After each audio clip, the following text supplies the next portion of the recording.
hello, and welcome to the stream. July 18th, 2025. You know, the title says July 25. People were like, oh, he's not going to stream for a week. July 2025. That's what the title. The title's about July of 25. I'm talking about the month. It's the month. Obviously, I'm not. Who would say that? What's up, Biomagna? What's up, the Zax? What's up, Will the Willow? What's up, Mallow as in Marsh? July of 1925. That was a good year. That was a good month and a good year. 1925, roaring 20s. People were good. There were flappers. Yo. Couldn't just add a 20? Actually, I couldn't run out of characters. If I'm being for real, Slam Jam. That's your first time chat message. You're going to question me on the number of characters. Not a good way to introduce yourself, Slam Jam. Hi from Germany, first stream. Welcome. Sanita Ravel. You're from Germany? Love that. You have any particular thoughts on nuclear energy? Get us started. Mike Raff, thank you 34 for 7 months. Have you ever said Atrioc in a Gucci voice? I don't really know what you're asking for. KB Jr. living the 46 months. KB Jr., I appreciate that. Did you hear about Trump versus Jerome Powell? Wow, what a great kickoff. I hadn't heard about any of those things. First time commenting, it's my birthday. What an embarrassing thing to comment. Happy birthday. Welcome to the stream. First time chatter? Happy birthday. Hey, everybody, this person went out on a limb. They dropped their first message and they wanted a birthday wish. Is that too much to ask? Howdy from Virginia. Hello. I lived in Virginia for a few years. Didn't really love it. I'll be honest with you. Didn't really love it. Why don't you have a private jet yet? Or are you just environmentally conscious? Yeah, that's why. Yeah, I just feel like Taylor Swift is causing so much damage to the environment, and I'd like to do my part to fly coach. I'm a green king. Wait, let me turn the air on. It's fucking hot in here.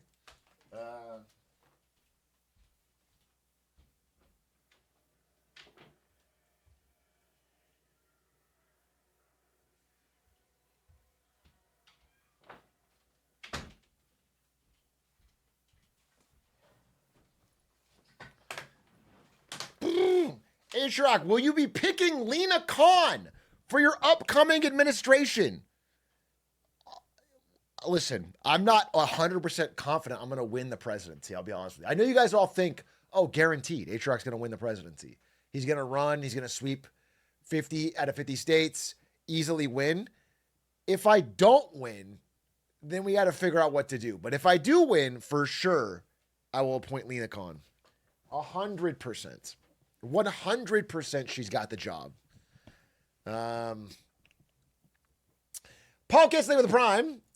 You'll defo win, don't worry. I mean, it's me versus Vance, right? I just got to make a lot of couch fucking jokes. What a horrendous campaign. I'm just constantly beating that dead horse into the ground.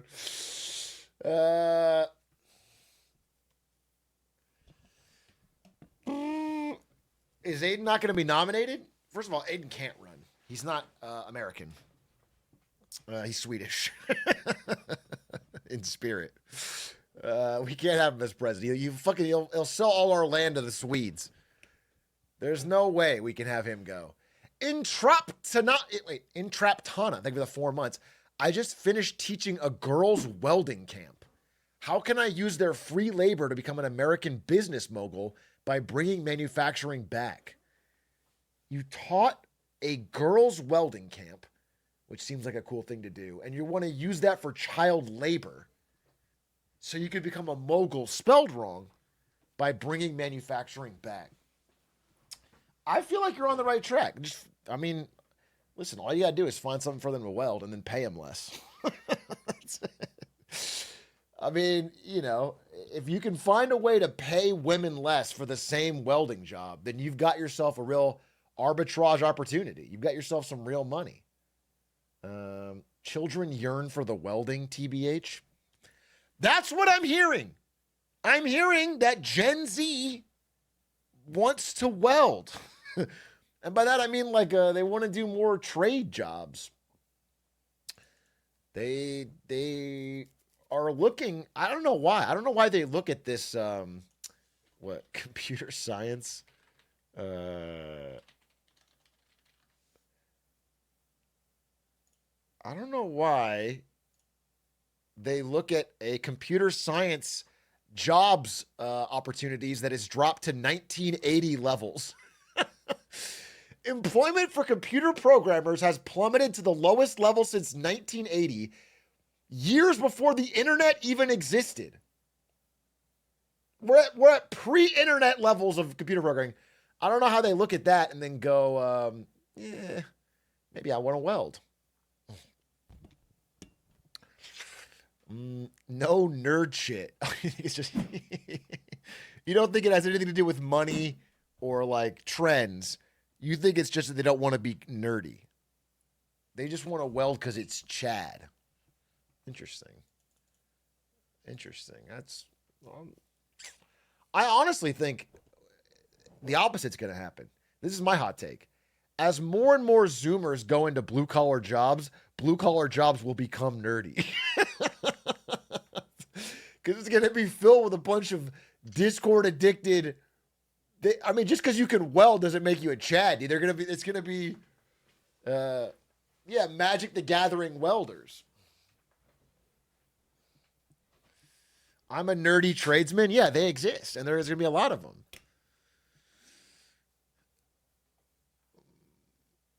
D&D plumber. This, but unironically, your plumber's going to show up in a robe and wizard hat. And he's going to have a podcast. He's going to be listening to fucking Dimension 20 on his AirPods while he fixes your fucking toilet. This is a real thing. That sounds kind of hot. I'm not describing the intro to a porno. Please calm down. There's nothing hot about it. I'm just describing a wizard plumber.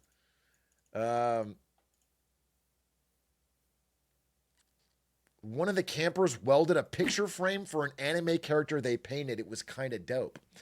That is low-key kind of dope. We got a ton to talk about today. I want to cover Trump v. Jerome Powell, which is becoming a really important showdown that's been a brewing. And then on the little trick he tried to pull, I want to cover the fact that despite his best efforts for the first time in his life, Trump can't get everybody to move on from something, which is the Epstein stuff. I got to recap everything that happened with Lena Khan, including showing the gift. Not really the gift, but the item I got from her. And then I want to talk about Crypto Genius Act and all the insanity. I think there's a lot there that people aren't talking about.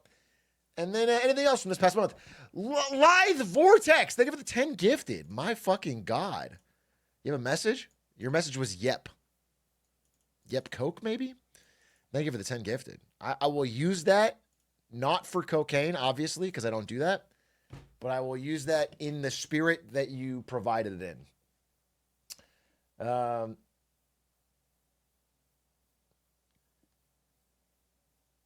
Can you do a Malay Argentina review? Actually, people hate when I say this on the stream, but I'm thinking of doing that on the pod. I'm thinking of doing an update, 1 year later on Malay Argentina and what's going on. Because there's some good and there's some bad. And it's interesting and it's worth knowing. But I think I'm going to do it on the podcast, given that I'm already doing this stuff on the main. So I should just go fuck myself then. No! That was not what I was saying. I'm not saying go fuck yourself. I'm saying, hey, I'm doing different topics on different places, and one of them is the podcast. And if you're interested, perhaps you can hear that there. I'm not saying fuck yourself. Okay? That's not what I said. And I think it's a misattribution. I think you're putting words in my mouth. Last YouTube video 3 weeks ago? No, buddy. Last YouTube video was yesterday. The day before that. Because we upload every single day on Big A. Okay. so you hate waffles then? You're quoting we? You're quoting we. Dude, fuck off. Actually, go fuck yourself. Everything on the channel is me talking. Oh yeah, good job, Atrioc. You just did the content. You just did the research and the production and the... But Adish cut it and hit upload, so...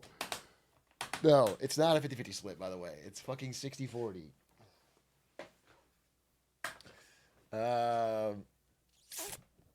That guy speaks too much French? Who are we talking about? Who are we talking about? Bro thinks he's on the team. That's great. That's like saying... It's like saying that to someone who is on the team. That's like talking to LeBron and the Lakers and being like, bro thinks he's on the team, dude. Bro thinks he's on the fucking Lakers. It's like, well, he's paid by them and he works for them and he... You're not LeBron, you're Bronny. First of all, that's a compliment now. Sorry if you don't follow basketball, but calling someone Bronny James is no longer an insult. It's now a compliment because he's been fucking electric in the summer league. He's been fucking electric. Bronny's been popping off. He's putting up 117-point game. No, it's like 14, then 15, then 17. He's hustling. He plays defense. No, it's fucking... Bronny James is... I think it's not crazy to say he's a future 10-time champion, Hall of Famer, all MVP, all defense, NBA all defense.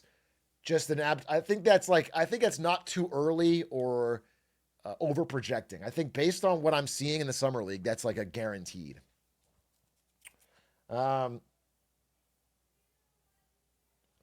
Who cares about that? Play the horse. I'm not going to play a horse girl game. Okay? I don't know how to say this nicely. I don't even know how to say it meanly because either way, you don't understand me. I'm not going to play the horse girl game. It's already over. The horse girl game wave is already over, and it is a dirty, nasty, low-down gotcha game. It's not like it's like ironically a gotcha game.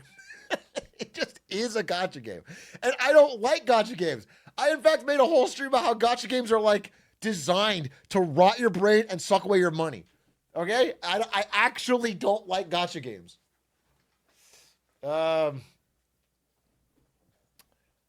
I am going to do a 48-hour Genshin Impact sponsor, but that's different, okay? That's different because the waifus in Genshin are much more ethically, and also they pay me, so the money's going to a good cause. That would pay off your mortgage. Unironically, a Genshin Impact sponsor is by far the highest paying.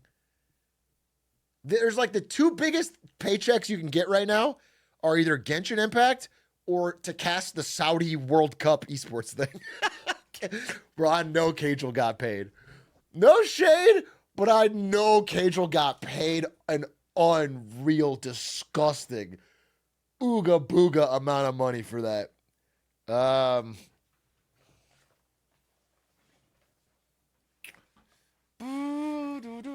Steak?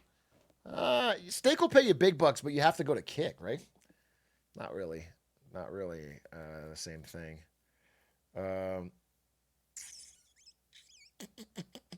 What about CS betting companies? I guess that's big money too. You're right. Yeah, gambling stuff's all big cash. Big cash.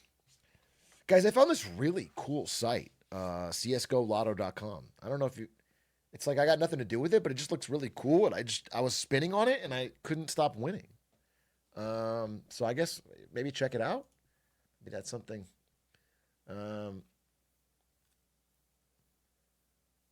McDonald's big advertising. I'm sure McDonald's paid a fuck ton for that Kai Cenat thing, but they're not normally a Twitch. It's not something you can get.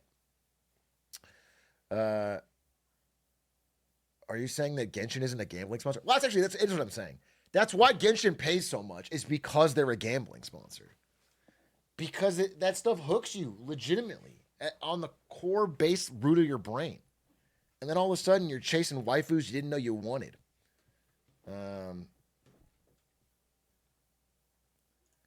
Nah, gambling is crazy. Okay, but John Cena, but Phantom taxed. You can't pay for that kind of promo. It's priceless. You can pay for it, and they did. Do you think John Cena showed up out of the goodness of his heart and chilled the McDonald's chicken sandwich? They paid for it.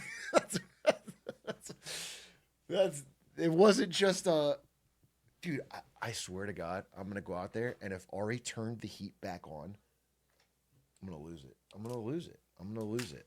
It's hot in here still, and it's.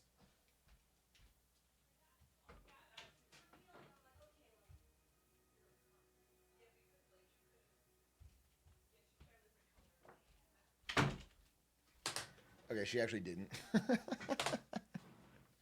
She actually didn't. It's just not cooling fast enough. It's not cooling fast enough, bro.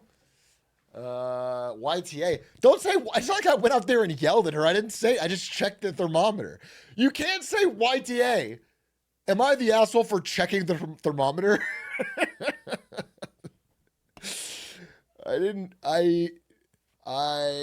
It's not an asshole move to check.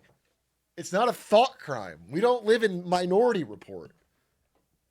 You can't, it's not any aggression.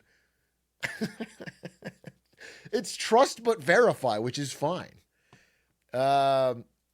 Big A never reads these, so I'm just going to say I'm jorking it right now. Straight jorking it for real, man. Everyone at Peng Egg and say gross. Don't share that. Peng Egg, gross. Gross, gross, gross. That's a 10-minute timeout. Gross. Yikes. Okay.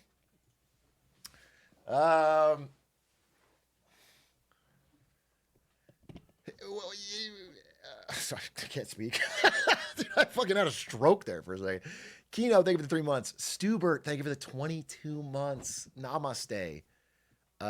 Chunky Milk 2332, thank you for the prime. Paranormy, that's a good username. Thanks for the 28. Par Chicken 69, thank you for the 17 months. It's a terrible username. Cope Land Aiden, thank you for the prime. Kuai Moon, thank you for the 4 months. Patusius, thank you for the 22. The namaste was like Trump saying Mr. Toyota. I mean, he called the current prime minister of Japan Mr. Japan in a negotiation. It's like, whatever you say is a joke, reality is funnier. That's, do you know how wild that is? That's fucking wild. Just it's like he's not a Pokemon. The idea that the presidents of countries are named after their country. That's my president, bro. Punch, how are you doing? Punch, you've been addicted to these Nate Shot case opening streams or what? My God, content's finally good again on this platform. Finally, dude. You know, if you get escape velocity, right? So how much does it cost, do you think, to open, you know, to constantly be opening cases? What do you think that costs? Like 10K? No, I guess how much per hour, you know, like if you're constantly opening a case, how much is your account draining? Train spinning 100K as we speak. $5 every 10 seconds. I wonder if ChatGPT knows this. Is this math it could do? Or Gemini? Let's see.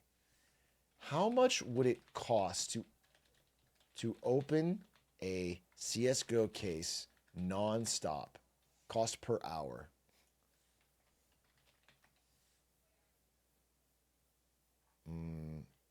Between 5K, 10K an hour. Okay. So here's what I'm trying to say.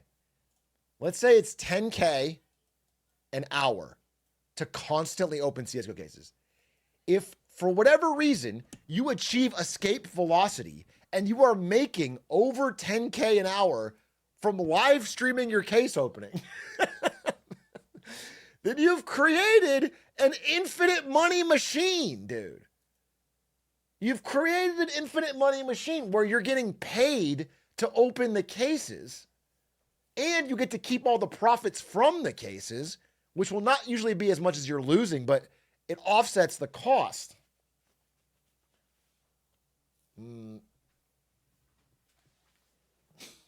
That's just a job? Not really. Just to be clear, not really. There's no other job like that in the world where you sit there and pull the slot machine over and over and get paid to do it. That's not just a normal job. That's not like, oh yeah, it's like clocking in at the bank. It's completely different. Professional poker player? In a way, but you don't have to win. Do you understand? It's because of the stream and the donations. As long as the donos and the ad revenue and the subs flowing in, you could just never stop. You can constantly. Yeah, I guess like a professional slots player, but that doesn't really exist. Like before streaming, nobody would pay to sit there and watch you play slots. But now that exists.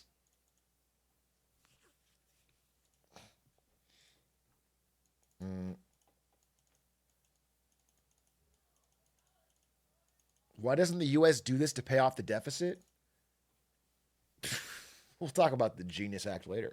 It's not so crazily dissimilar. That's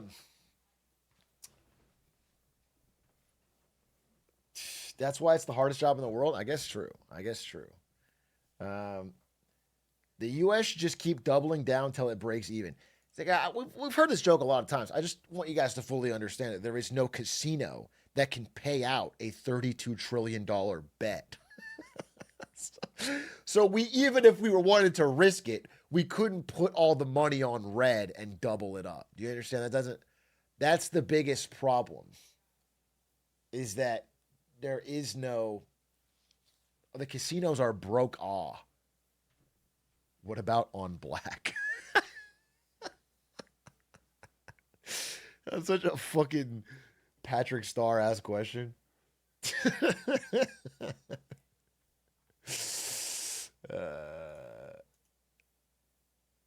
That's what Japan is doing? Not quite. Hey, Atrioc, I know you're talking about how gambling is bad, but can you play 6 hours of the Pretty Horse Girl gambling game? I can't answer this anymore. I'm not going to play the Horse Girl gambling game. Actually, you know what? To just throw everybody off, I will play the Horse Girl gambling game for sure on January 30th, 2045. I will play it for sure. January 30th, 2045. Clip it, guaranteed. So anytime you want me to play it, refer to the clip. 2045, January 30th. Horse Girl Day. Ooh, you're going to regret that? I won't.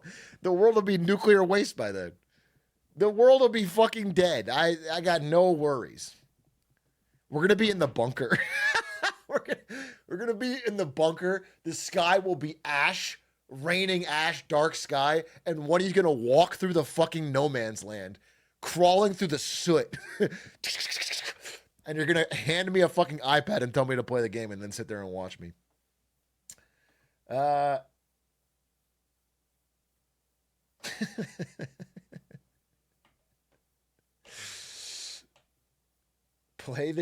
we're gonna be in the same bunker. True, because we're gonna build one. Guys, this is a serious plan. Before I get into the news, which I'm about to do, before I get into the news, I do have a serious plan in the event of nuclear war, and it's the reason I've been building this stream and building this community and building this YouTube. Okay, this is the serious fucking plan. In the event of an emergency, like a nuclear attack upon the United States or any major country, any NATO country, I'm going to call Code Blue. Okay? Code Blue. When I say Code Blue, we all, no matter where you are in the world, go to New Zealand, where we're going to kill Gabe Newell and steal his bunker. We're going to do it fast and we're going to do it furious before he can get entrenched. We are going to kill Gabe Newell and we are going to steal his bunker. And we are going to live in his New Zealand fallout shelter and play Counter-Strike Go Um,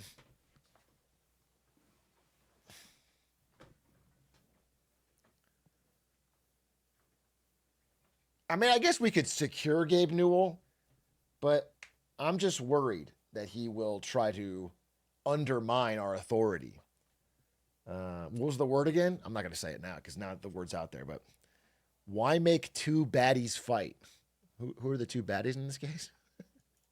He'll like, you know that if Gabe Newell's tied up and we got him like locked in the room, he'll be like, guys, I got a new Steam Deck. I'll release Half-Life 3 if you let me go. And then one of you fucks is going to crack. You're going to let him go, and then he's going to hit his fucking button, and then the drones are going to come out and kill us all. Okay? You can't, no matter what he says, you got to get that poison out of your ear. Gamers cannot boycott. Exactly. Exactly, dude. Gamers can't boycott. He'll know the right words to get you on his side. That's why we have to kill him. We have to fucking kill him. I'm sorry. I don't get what's happening here. Hey, don't worry about it. You're just going to have a really bad time come the apocalypse. Because you are not going to know what to do. And a lot of people in this chat will know what to do. And you're going to be lost. You're going to be confused. Oh, I didn't understand it. That's fine. Sucks to be you, bro. Bro's planless going into the apocalypse. We'll miss you. Already booking the plane ticket? Well, don't book it yet. It's too early. If you do it too early, it's just murder of a billionaire. They'll get you for that. They got my man Luigi, bro. They'll get you for that. Actually, I don't even think the UHC CEO was a billionaire. They hunted that man down and that died. What was his name? Brian Thompson net worth. Bro wasn't even worth $100 million. I'm surprised they didn't just cut him loose. Bro's poor. Bro's practically working class. Luigi Mangione killed a member of the working class and he's a hero to some of you? That's crazy. That dude's fucking blue collar. He had $42 million. That's it. $42 million?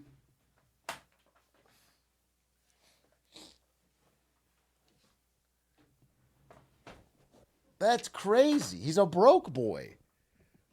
Bro literally couldn't afford to fuel up Bezos' yacht. That's actually crazy. Holy shit. That's crazy. Why is the EBITDA hat off center? Damn, I can't believe you noticed that. This is one of the test ones.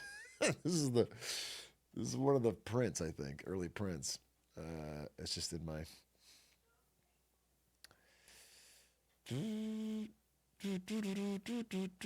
Brian is closer to me in net worth than he is to Elon Musk. That's actually true. But like that's true for even some crazy people. Like that's probably true for like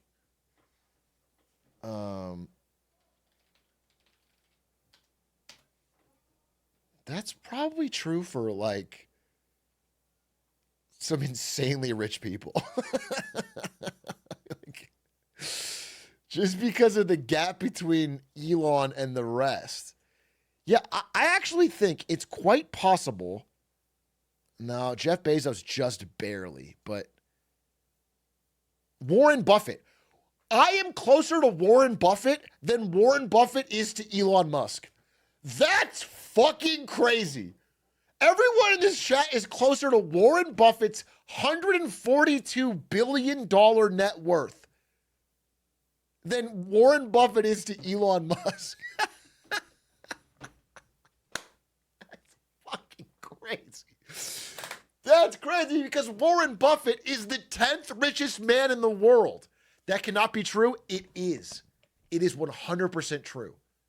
There's about a $300 billion gap between Elon Musk and Warren Buffett and a $142 billion gap between someone with zero net worth and Warren Buffett.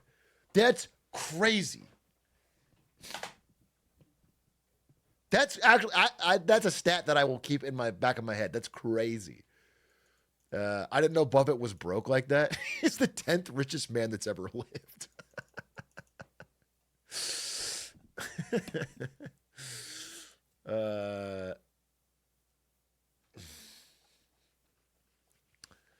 That's why he eats McDonald's like us working poor. That's why. That's why. That is why Warren Buffett is driving a cheap car and always eats McDonald's and lives in Omaha. It's because he can't afford it. He can't afford rent in a major city. He's working poor, dude.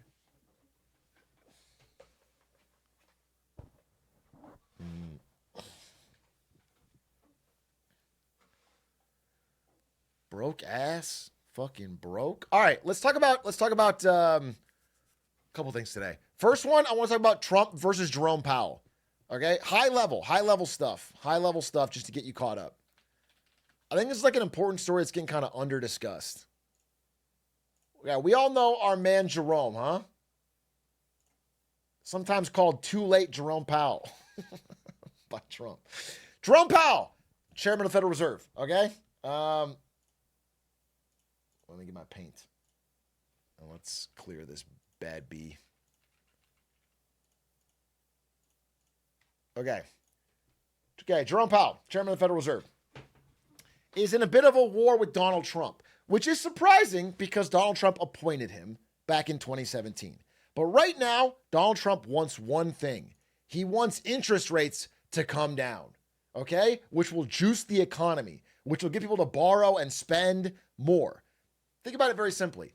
If you have a credit card that has a 30% interest rate, you're probably going to use it less than if it had like a 2% interest rate, okay? The amount it costs you to borrow money is a good determiner in how much you're going to use it. Very simple. So Jerome Powell can set interest rates, and he's been keeping them flat at around 4.5%. And the reason is because if you lower them, it could cause inflation. And if you raise them, it could cause a recession. So he's been holding it flat and trying to wait and see the impact of things like the tariffs and the possibly slowing economy and the possibly rising unemployment. He's just trying to wait and see, okay? But Trump is freaking out and would like the interest rates to be lowered. Now, you all kind of know this as a high level, but Trump's been hinting at it and making nicknames for Powell, calling him too late Powell, calling him stupid, calling him slow. We all know all this. But recently, Trump had an idea, a bit of a silly little goofy idea. I think he was meeting with some fellow Republican operatives, and he said, okay, you guys keep telling me I can't fire Jerome Powell because it'll cause problems with the markets, okay? I don't believe you. I'm Donald Trump. So here's what we're going to do. We're going to leak that I'm going to fire Jerome Powell, and then I'll see if you guys were right about your stupid suggestion. This is exactly what happened, by the way. So Trump goes to this meeting. He leaves the meeting, and then a bunch of Republicans start basically leaking, like really openly, obviously with the sanctioning of someone higher up, because otherwise they wouldn't do this. Jerome Powell is going to be fired. Firing is imminent. A couple other people said, like, I was at a meeting. It's being discussed that Jerome's going to get fired. It was leaked to all the major papers.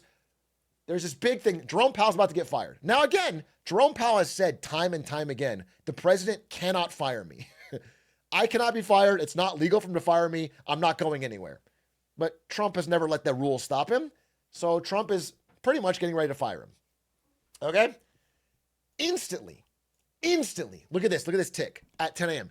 The second this is leaked, the United States' borrowing costs spike astronomically. This is our ability to borrow money from other countries, okay? This is the interest that we have to pay. Our borrowing costs spike instantly because if you are in a country that is firing your supposedly independent chairman of the Federal Reserve so you can force interest rates down, it is a bad sign for your currency, for your economy, for the independence of your central bank, and for your reliability of your debt. Okay? So borrowing costs spike instantly. The market gets shaky instantly. Trump, recognizing, okay, maybe you guys were right, immediately pulls back. It was funny. Wait. All the Wall Street Bets guys said, we will make January 6th look like a picnic if this happens. After the leaks. Everyone started freaking out that Jerome Powell was going to get fired. We'll make Jerome...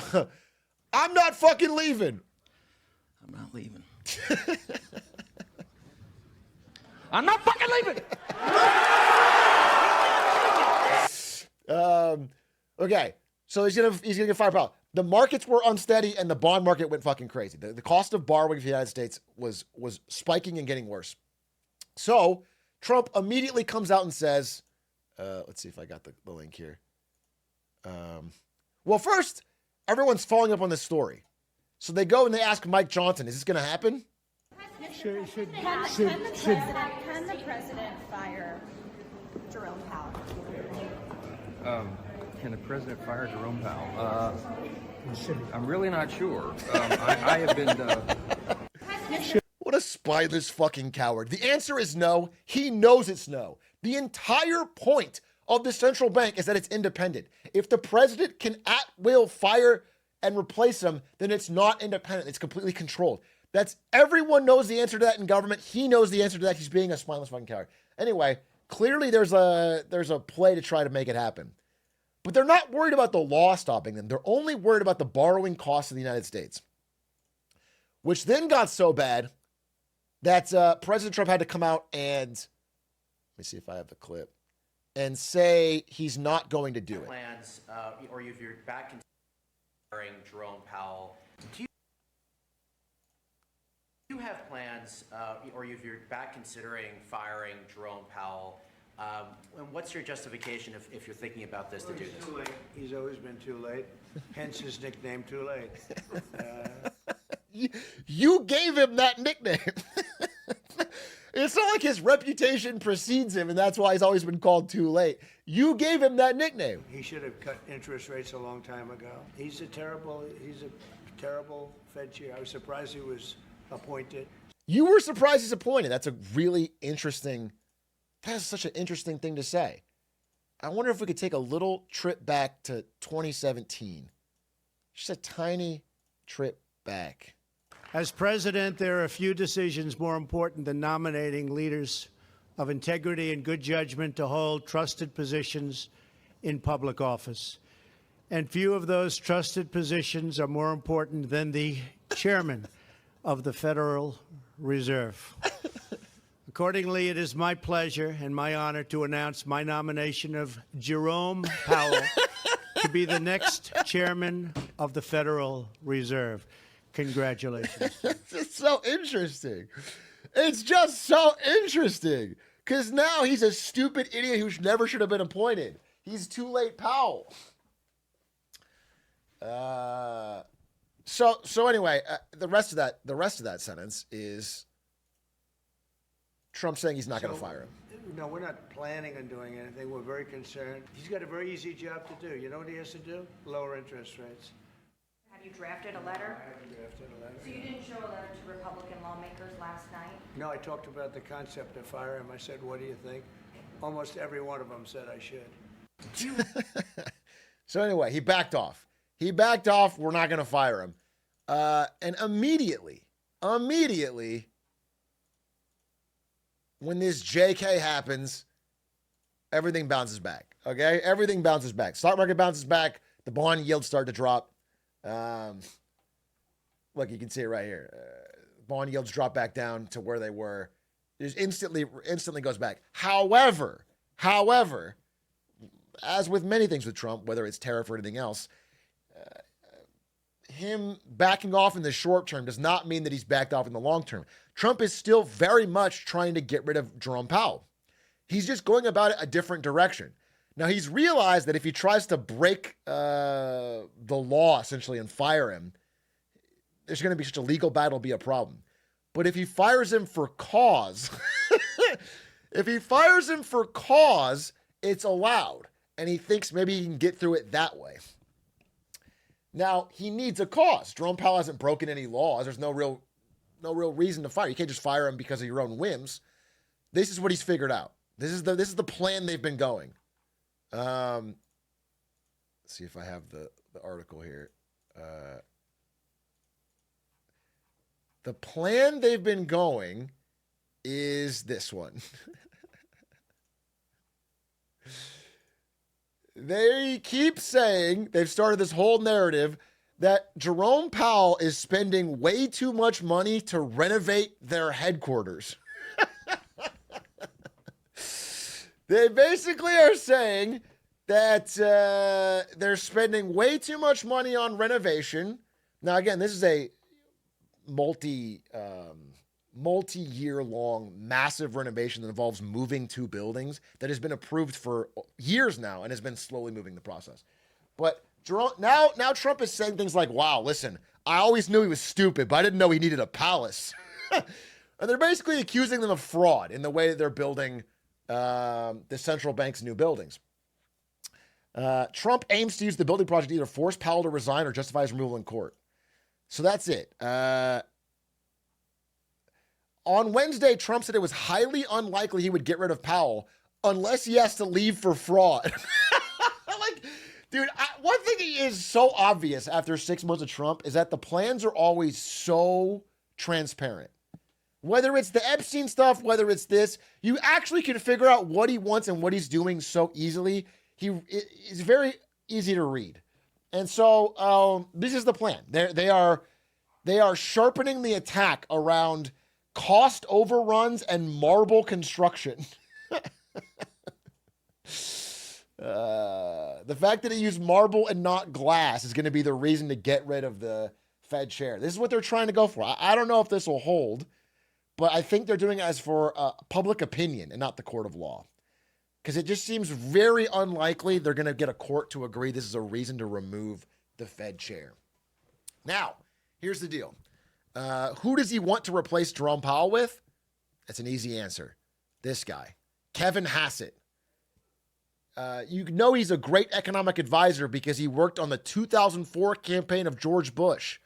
That's where he got his start in economic advising, which of course is one of the greatest economies of all time.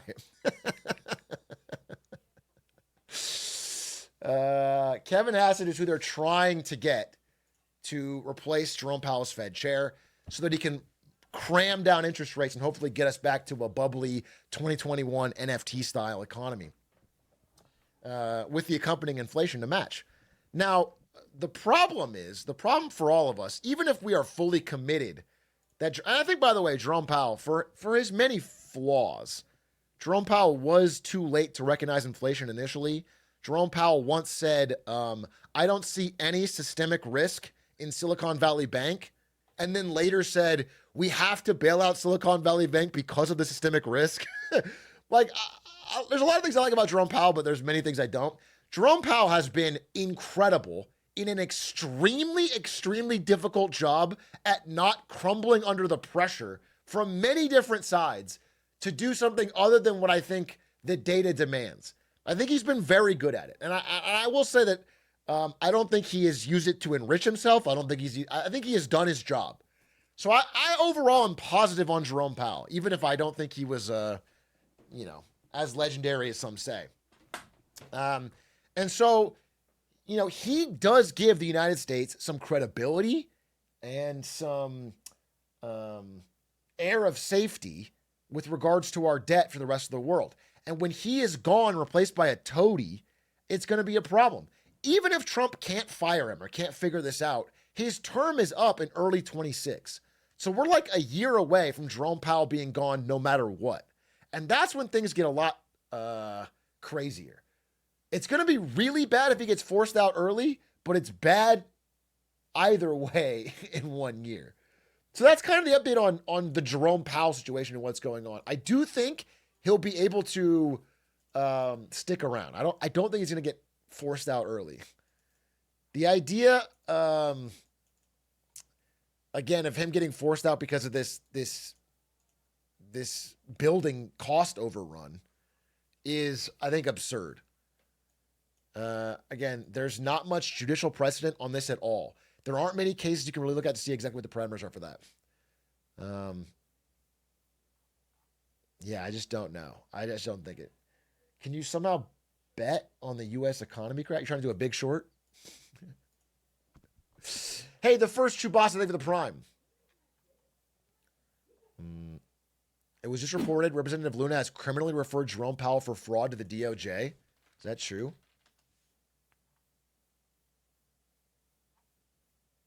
Luna Powell fraud. Oh, wow. 4 hours ago. I am criminally referring Jerome Powell to the DOJ to investigate perjury regarding his crazy $2.5 billion building. This is the same woman that did the quote-unquote leak that he was getting fired to test it out. Okay? There is clearly a plan here to do whatever they can to force Jerome Powell out. I just want you to be super aware of what's going on. There is no... They don't fucking care about the building. This is a plan to get Jerome out, to hopefully force interest rates down, to hopefully try and spark some life back to this decaying economy. Speaking of the economy, in a very light summation, because I feel like I don't want to do another slowly all at once type video thing. I don't want to get too into it. I've made my point on it. I'll just keep updated. Man, auto delinquencies, so much higher than they were when I made that video. Youth unemployment, higher than I made that video. Buy now, pay later, unpaid, especially from young people, higher than what I made this video. Real estate in Florida and Texas, collapsing. Sales are collapsing. Prices are falling at a steady clip now. People are on our real estate just begging to try to find a way to unload their home at not a loss. Like, the problems are becoming real. I understand that you can read a headline jobs number and go, unemployment's not really rising. But you have to understand, if you break into that jobs number, it is so clear what is going on. Private sector employment is in free fall. Everyone is doing layoffs. The only place hiring is government jobs, temporary work. People aren't filing for unemployment because they're going for Uber. But that is not, I'm just saying the data is actually so clear. The data is actually so clear that things are deteriorating. And to be honest, I think if most of you are participating in this economy at all, you can feel it. Nobody is noticing a wave of great jobs going around. Nobody is noticing that people's standards of living are rising. It is very clear what is happening. And the headline data has not caught up yet, but I think they are aware of it and are trying to get interest rates down to zero as fast as possible to try and stave off what will happen. My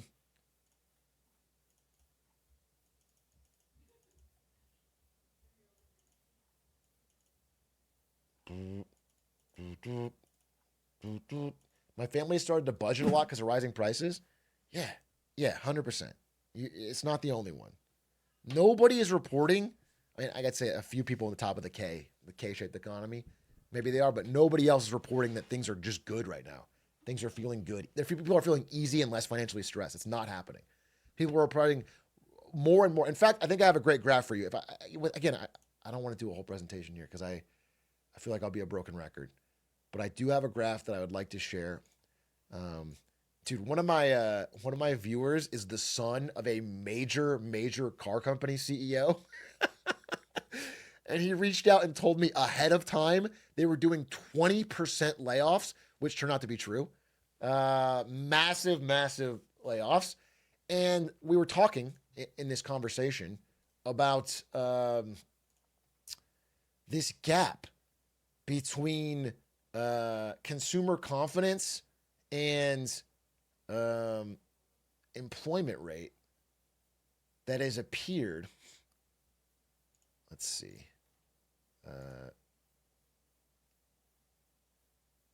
There it is. Okay, right. Sorry, I'm trying to get there. Here it is. Look at this graph.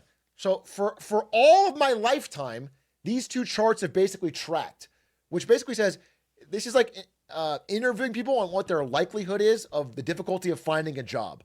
Okay? And then the actual unemployment rate. This graph, I'm sorry, you can't really see it. Let me see it. Basically, for whatever reason, this gap has appeared recently. That the unemployment rate is shockingly low, despite everyone saying it's very hard to find a job. This gap is weird and non-standard. This implies that the unemployment rate is like 6 to 8%. Like way higher than what they're saying it is. And that is because of the gig economy. And that is what I'll tell you. What I'm trying to imply here is that it's because of gig work. People are not applying for unemployment at the level of they used to because they are going into they're going into Uber and they're going into, but it's not real. It's not like this is This is an economy that clearly is deteriorating in jobs and is not yet reflected in its headline number, 4.1%. And that's bad, dude. That's that, and they understand that. Even if they don't say it, they understand it, and that is why they want to get rates down. On something they run out of unemployment. It's not even running out, dude. I'm sure some of you know people like this, but unemployment and the hassle it is to file and the small amount of benefits it gives is often not worth it when you can just get a gig job. Many people are choosing Uber or choosing Instacart or choosing gig work rather than trying to do all the hassle of applying for unemployment.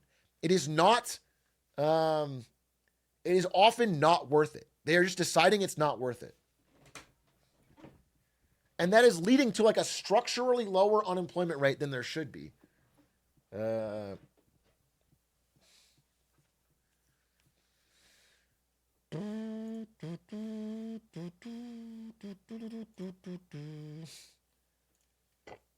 Does Amazon count as gig work? No, man, that's just backbreaking work, bro.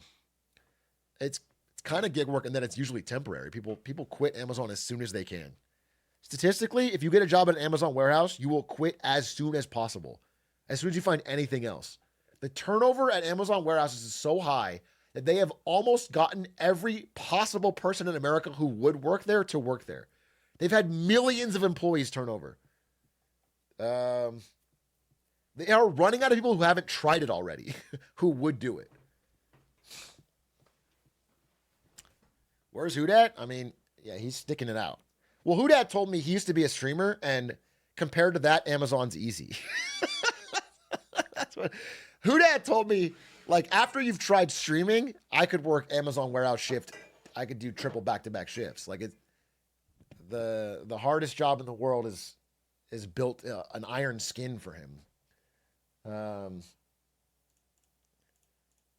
So anyway, so that was what I want to cover on Jerome Powell. I just want you to understand, if you see any news about, Jerome Powell and the cost and the palace he's building, or if you see like this debate about interest rates, it sounds kind of boring. I just want you to understand like why it's happening, who the parties are, and what they're doing. That's like a little update.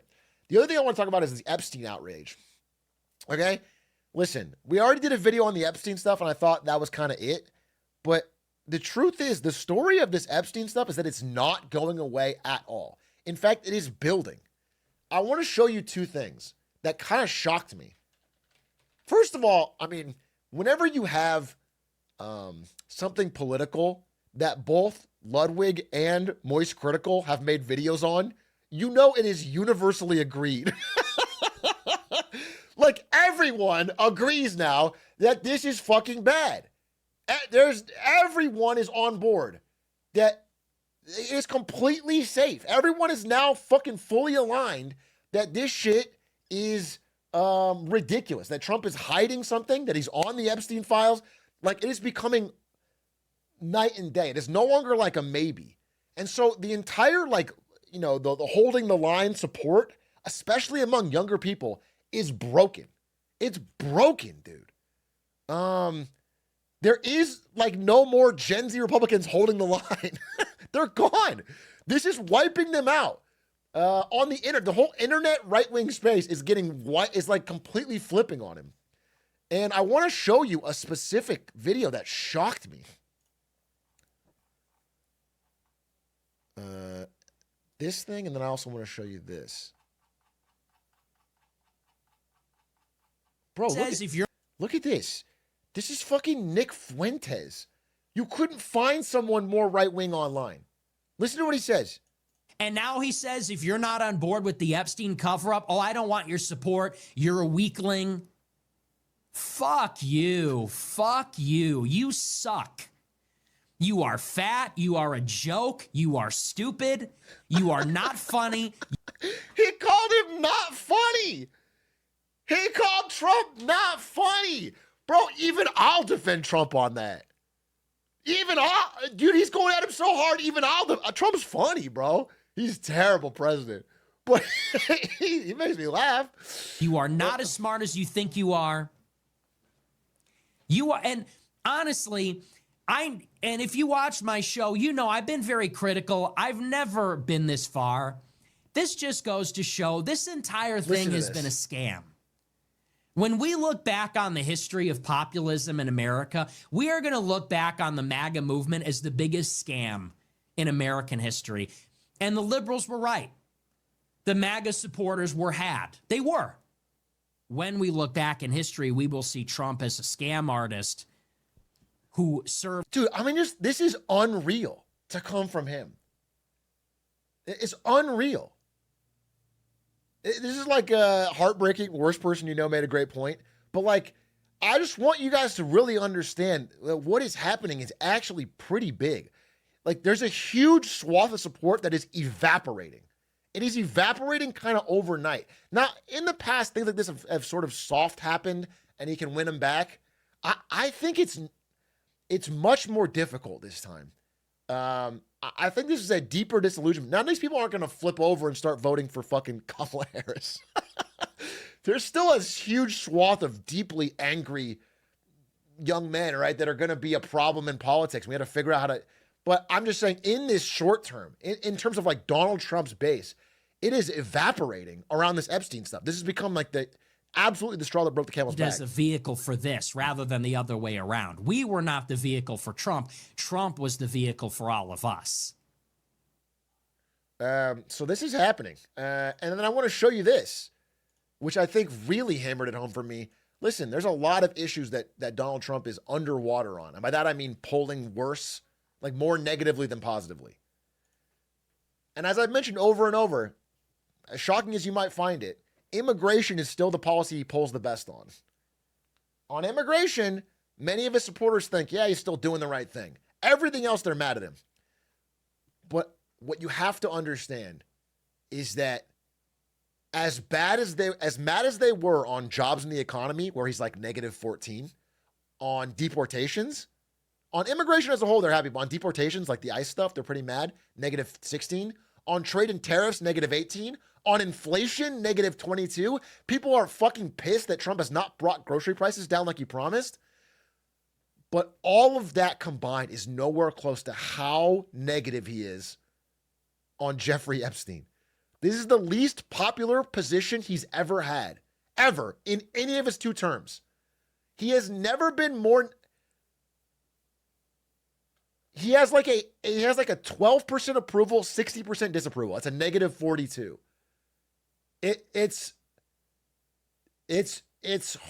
I mean, this is truly his worst issue he's ever had.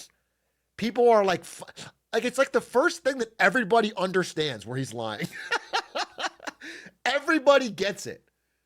It's spicy enough. It's relevant enough. It's conspiratorial enough. It's interesting enough to talk about that it's just sticking and everyone knows it. And it is now bringing him down. And it couldn't really happen at a worse time. I mean, again, this is pre-midterms. Maybe they'll find a way to again, I will say this. I will say it's worth noting.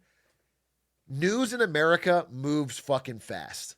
Things don't stick very long, which is why I'm surprised this has stunk for as long as this has been over like a week now. We've been discussing this. We talked about this longer than the assassination attempt. Things move fast. Things can move on, but I think this has some real legs in terms of disillusionment. And it's not just people that are being like, wow, I'm totally flipping on Trump. I hate him now. But instead of going from active defender of him to like, well, I like some of his policies. You know, people are starting to back off. People are not wearing as many Trump flags and hats, dude. Even in like heavy Trump areas. We are just seeing a retreat from this hardcore supporting of him that is going to just be disastrous for him politically after the midterms. So yeah, it's a big deal, bro. It's a big deal. I think we should watch Coffeezilla's thing, see if he's got any new like crazy data on it. But I just wanted to tell you, like, from a political POV, this really is not just another story. This is the attempts to impeach Trump for like 4 years did less damage. Him getting the mugshot, all that stuff did way less damage than 1 week of this Epstein story. 1 week. has done more damage to his polling than any of the stuff they've tried to do. So I'll watch. Here's Coming out today, the Wall Street Journal not only released an article, today they're getting sued as well for this article about Donald Trump's connection to Jeffrey Epstein. It's explosive. It's about a letter Trump sent to Epstein with supposedly a drawing of a naked woman by Trump, along with a little poem which talks about a wonderful secret that Jeffrey Epstein and Trump share. We'll go through all the evidence because there's a lot to this. You are very silly if you jump to conclusions on a story this big with this wide of implications. Let's set the stage because we're going to take our time going through this. The president's behavior during the run-up to this Epstein file leak has been absolutely strange. Are you still talking about Jeffrey Epstein? It's pretty boring stuff. It's sordid, but it's boring. You don't want to affect people's lives if it's phony stuff in there, because there's a lot of phony stuff. You know, these files were made up by Comey. They were made up by Obama. Even his supporters are like, well, why is he acting this way? It's so weird. All of a sudden it goes from the files exist to they don't exist to they're a hoax actually, and there's a bunch of phony stuff in there. This article, if true... I just feel like, man, Trump has lost a step. If he's really, he's a dumbass as a president, but he always had like these good political instincts. The idea that the story you're going to tell me is that Obama wrote the files is so fucking absurd. He's getting old, bro. You hate to see your goat get washed. It's like watching LeBron out there at 41 and people are blowing past him. Bro, what are you talking about? Obama wrote the files? Explains a lot of the strange behavior.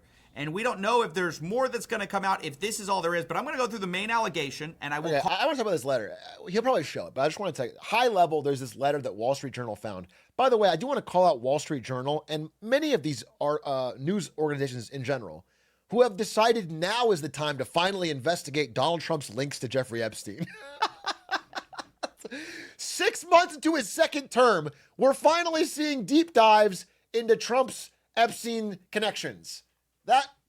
Most of this stuff was fucking public, but it's not a story until, anyway.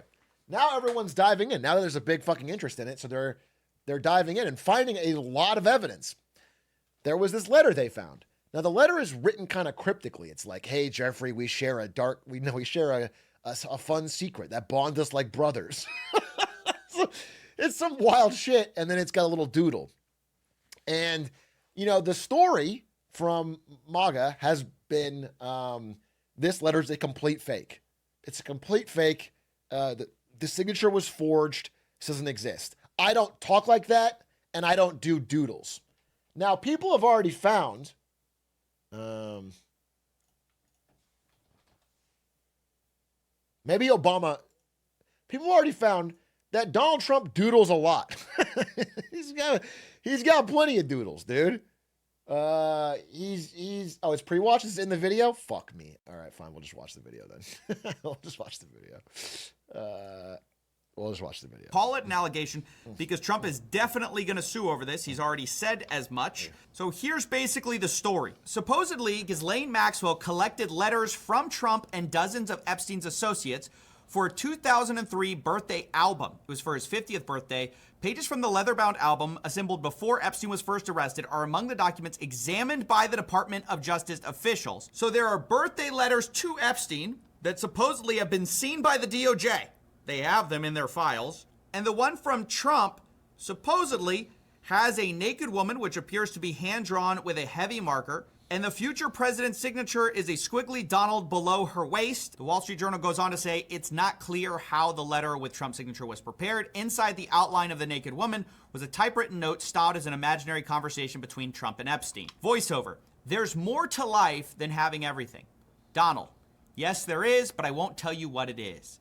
Jeffrey. Nor will I, since I also know what it is. Donald. We have certain things in common, Jeffrey. Yes, we do, come to think of it. Enigmas never age. Have you noticed that? As a matter of fact, it was clear to me the last time I saw you. And the final line is, a pal is a wonderful thing. Happy birthday. and may every day be another wonderful secret. Obviously, that Okay, so just what I want to say about this is the claim. Well, he'll talk about the doodle stuff. The claim that he's never doodled is false, but everyone says he doesn't talk like that, and it's true. It is true that Donald Trump, that I know, does not talk like this. The one you see as president does not talk like this. However, a little bit of Occam's razor here. If Wall Street Journal or Obama was going to fake this old letter of Trump and Jeffrey Epstein, they would just write like him. Why would they write in this fake fucking way to it's like so? Why would you make it up like this? This makes it more true. This is so weird and out of character that nobody would fake it like this, dude. It's just a fucking weird letter you wrote in the 80s. thing. Happy birthday, and may every day be another wonderful secret. Obviously, that is an insane thing to write to what later would be found out to be one of the world's most prolific but there's also two lines in there which are horrendous. One, enigmas never age. That's just a strange line. It's a very incriminating sounding line. We don't know what it means exactly. And then also we see, may every day be another wonderful secret. Of course, this all written inside the outline of a naked woman kind of tells you what secret they may be talking about there. Now we're going to go over Trump's response, and then, of course, all the evidence, all the denials, what you may want to know before making up your mind. Like I said, this is not a story where you're going to want... Yeah, this is from 2003, by the way. This letter is from 2003. Well before Epstein was known to be a pedophile. Well, he probably was known to be a pedophile, but well before he was convicted of it or caught. On a snap to judgment. Even now, I think there's still a lot we need to see. But I want to go over Trump's response. He gave an interview with the Journal on Tuesday evening, and he denied writing the letter or drawing the picture. Quote, "This is not me. This is a fake thing. It's a fake Wall Street Journal story. I never wrote a picture in my life." I never wrote a picture in my life is so funny. I guess he's technically correct because he's only drawn a picture. He's never written one. Actually, very, very wise there, Donnie. I don't draw pictures of women, he said. It's not my language. It's not my words. He told the Journal he was preparing to file a lawsuit if it published the article. I'm going to sue the Wall Street Journal just like I sued everyone else. What do we make of this? Before we jump into the evidence, before we jump into all the reactions, both public and of the people involved, let's just talk about what this could mean. The denial puts Trump in a very particular position. Because if it later comes out and turns out to be true, it's worth saying the Wall Street Journal did not publish a photo of the letter, which everyone's been asking for. There are a lot of reasons not to publish it. Maybe your source didn't allow it, but that's a huge part that could come out that changes the whole landscape of this, right? If it comes out, it's very devastating because you wouldn't lie about something like this if you thought it was no big deal, right? The denial actually implies a lot of bad things about what the letter could mean. If you weren't worried about a story like this, Dude, I'm just the idea that the Wall Street Journal would just one day be like, yeah, let's just make up a fake letter from 2003 where Donald Trump drew a fucking photo of a naked woman. Let's write some weird poetry he'd never write. It's so fucking... Of course he wrote it, dude. This scheme makes no sense. This scheme makes no sense. thought the letter was nothing, you wouldn't deny it. You would just give no comment. You certainly wouldn't give an interview. So now we're going to talk about the reactions of the people involved, because it's worth saying Trump is not the only letter mentioned in here. And I think that's really important because in a story like this, you want to look to what could be corroborating evidence. So Alan Dershowitz is cited in the piece having written a letter that included a mock-up of a Vanity Unfair magazine with mock headlines of who was Jack the Ripper? Was it Jeffrey Epstein? Allen, a former lawyer for Epstein, does not deny this. He says, it's been a long time, and I don't recall the content of what I may have written. Lex Wexner also supposedly had a letter in there. He declined to comment. Supposedly, his letter was, I wanted to get you what you want, so here it is. After the text was a line drawing of what appeared to be a woman's breast. And then we have a former assistant who was not cited, who sent Jeffrey a letter. Oh, Jeffrey of Jeffrey, everyone loves you. Fun in the sun, fun just for fun. Pretty innocuous. And then, of course, we have Donald Trump. kind of sad, though. It's kind of sad. Like, even if you have nothing to do with any of, you're just an assistant, you're just a working stiff. Why'd you write your boss a letter that says, Jeffrey, oh, Jeffrey, everyone loves you. Fun in the sun, fun just for fun. Epstein, you rock. You are the best. I feel like that would be an embarrassing thing before he's caught being a pedophile. This is an embarrassing letter, bro. Fun just for fun. Pretty innocuous. And then, of course, we have Donald Trump, who denies, of course, the whole thing. So we have some non-denials, some people who just didn't respond, and then we have Trump. Trump's the only one who's firmly denying this letter so far, with him doubling down on Truth Social, saying, it's not my words, it's not the way I talk. Also, I don't draw pictures. I told Rupert Murdoch it was a scam and he shouldn't print this fake story, but he did, and now I'm going to sue him in his third-rate news. So this is another big deal. This is another big fucking, I was going to get to this after, but he's in the video.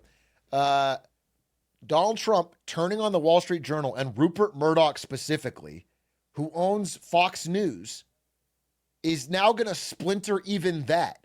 If there's a major lawsuit between Trump and Murdoch, that isolates, again, part of this big machine that keeps Trump in power.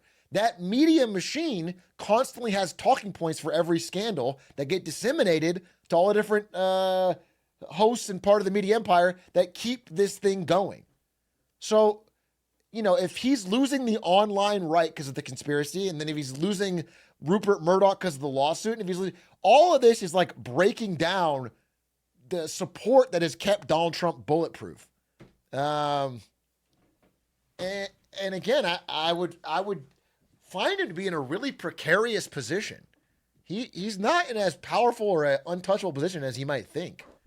This is really like eroding his base of support pretty quickly. Paper. Now, a couple comments quick on that. One, the Wall Street Journal is not a third-rate newspaper. It's also not a super left-leaning newspaper. Not that that should matter in journalism, but I know people's media literacy, that stuff kind of does kind of tip off their signals. It's unlikely they're going to publish something they know they're going to get sued for unless they have something. And so here's where I want to talk about a little bit of the circumstantial stuff. So Trump obviously states, I don't draw pictures, but turns out that's kind of not true. So in a book called Never Give Up, Trump wrote, each year I donate an autographed doodle to the Doodle for Hunger auction at Tavern on the Green.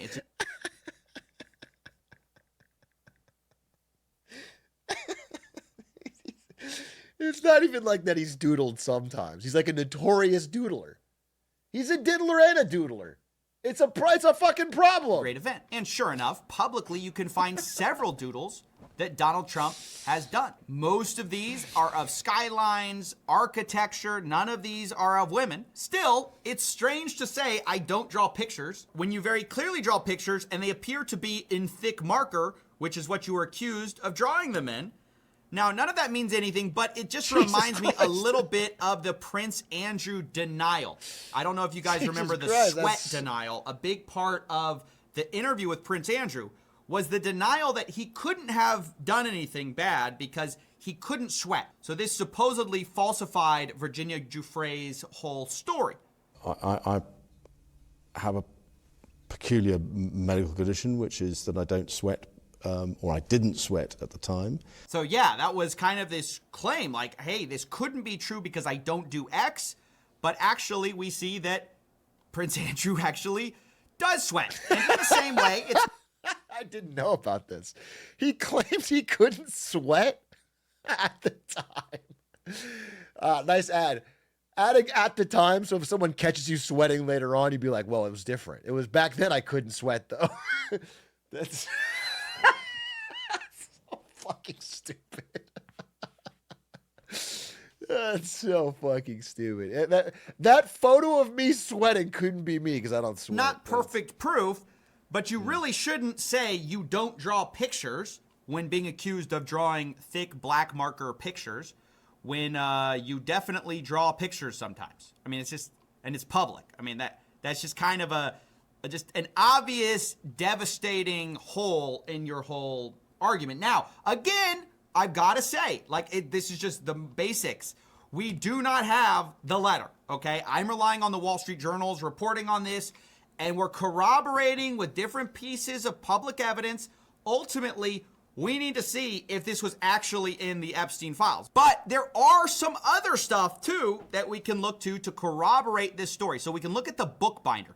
So, in the Wall Street Journal report, we see a very specific and interesting corroboration. It says the book was put together by the New York City bookbinder Herbert Weitz, according to people involved with the process. Weitz listed Epstein as a client on his website in 2003. So here we have a chance to corroborate externally. Of course, it's not a full corroboration, but we have a chance to look to see, was it actually on his website, right?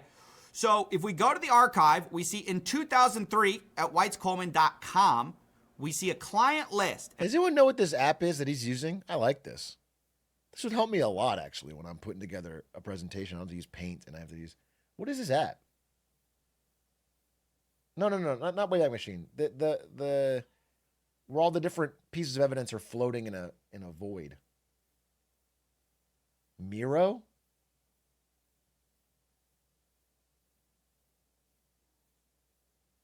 Miro drawboard, Miro whiteboard. Miro or Figma. Okay. And we see Jeffrey Epstein is listed on it with a different spelling of Jeffrey, I should note. And this says people for whom we have bound up books and albums. This is another piece of circumstantial evidence that makes it hard to believe it's just fully made up. Now, you can believe something in the middle. You can believe that the letter exists and the Wall Street Journal saw it and somebody invented it, right? Like, there are a lot of options here. But the idea that, okay, the Wall Street Journal is just fully inventing this story. They're releasing something with literally no evidence. They're just fabricating it all. Yeah, but it's crazy. citing all these different people, citing third-party stuff that you can fact-check publicly, that's a piece of evidence to think about. Now, we're going to talk about the public reactions to this. We have Caroline Leavitt, the press secretary, saying the Wall Street Journal published a hatchet job with a fake birthday letter that's supposedly from 2003. This is like the Steele dossier that kickstarted the Russia hoax all over again. The Wall Street Journal refused to show us the letter and conceded they don't even have it in their possession when we asked them to verify the alleged document they're basing their entire fake story on.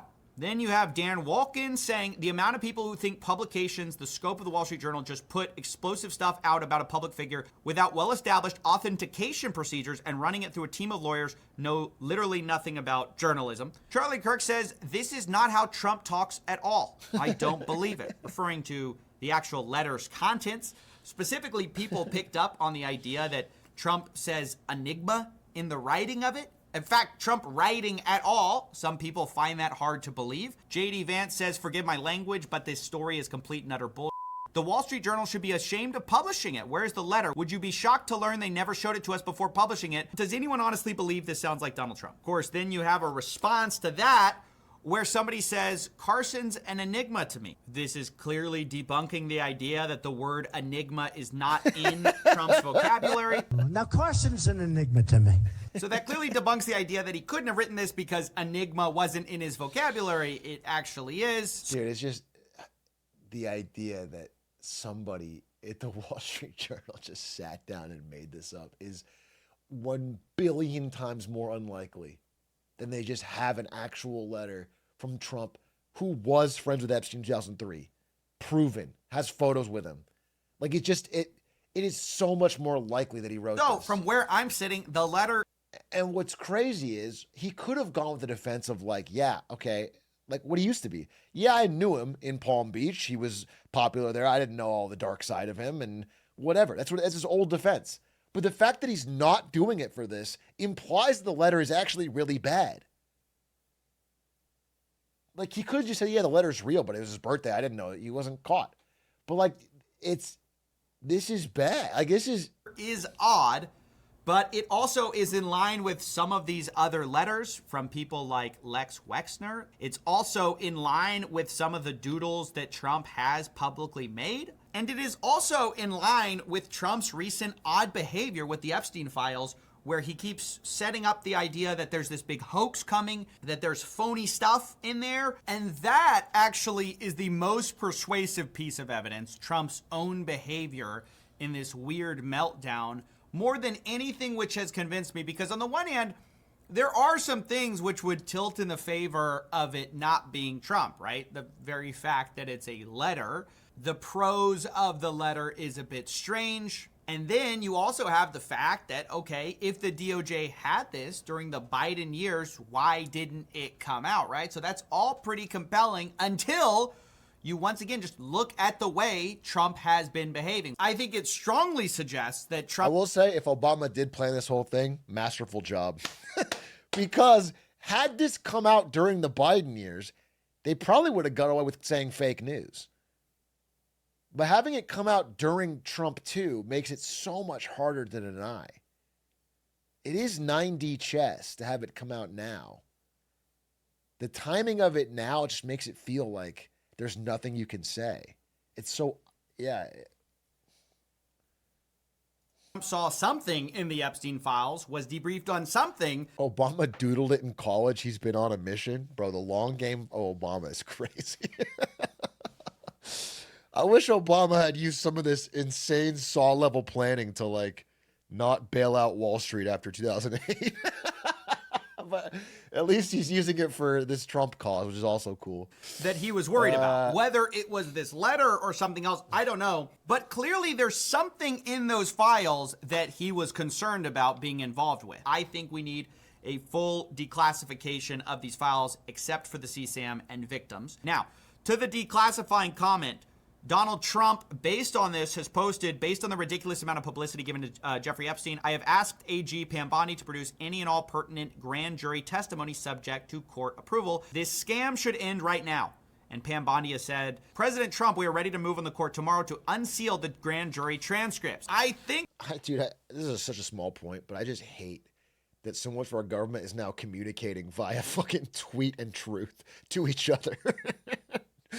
Trump publicly telling Pam Bondi on True Social, she publicly responding by quote tweeting, but on fucking Twitter. This is ridiculous. This is ridiculous. President Trump, we are ready to move on the court tomorrow to unseal the grand jury transcripts. I think that ultimately it needs to be everything or nothing. You can't give a little bit at this point.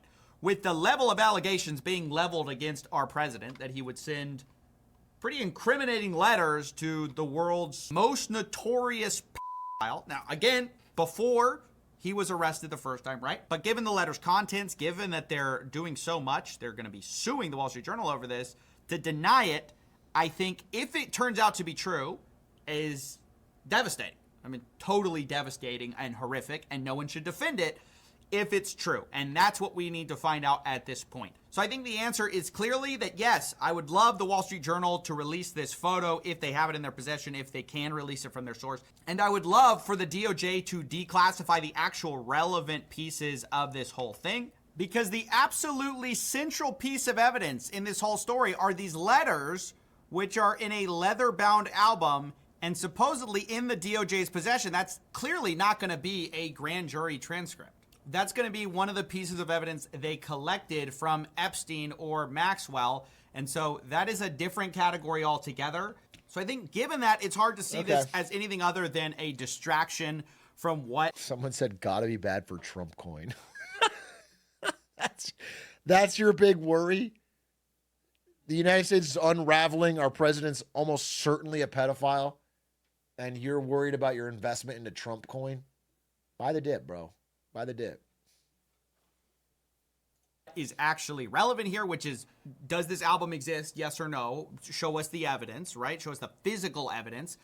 Instead, this is just going to get people riled up because it's an Epstein release, but it's guaranteed by definition not to have the evidence one way or another. A transcript is not going to have a piece of physical evidence. And we need to demand answers on that, because either it exists or it doesn't. And if it does exist, that's a huge problem. If it doesn't, for the Wall Street Journal, that's a huge problem. And I'm really not sure which we are going to get first. All I know is that if you are looking from the outside, I would highly recommend that you don't just dismiss things based on a quick, hot Twitter take. There's a lot to this story that is corroborating, and also we need more evidence on before we can really make up their mind. I see a lot of people have just already written it off as completely true or completely false. Damn, that sweaty photo was so funny. All right. Thank you, Coffeezilla, for that reporting. Yeah.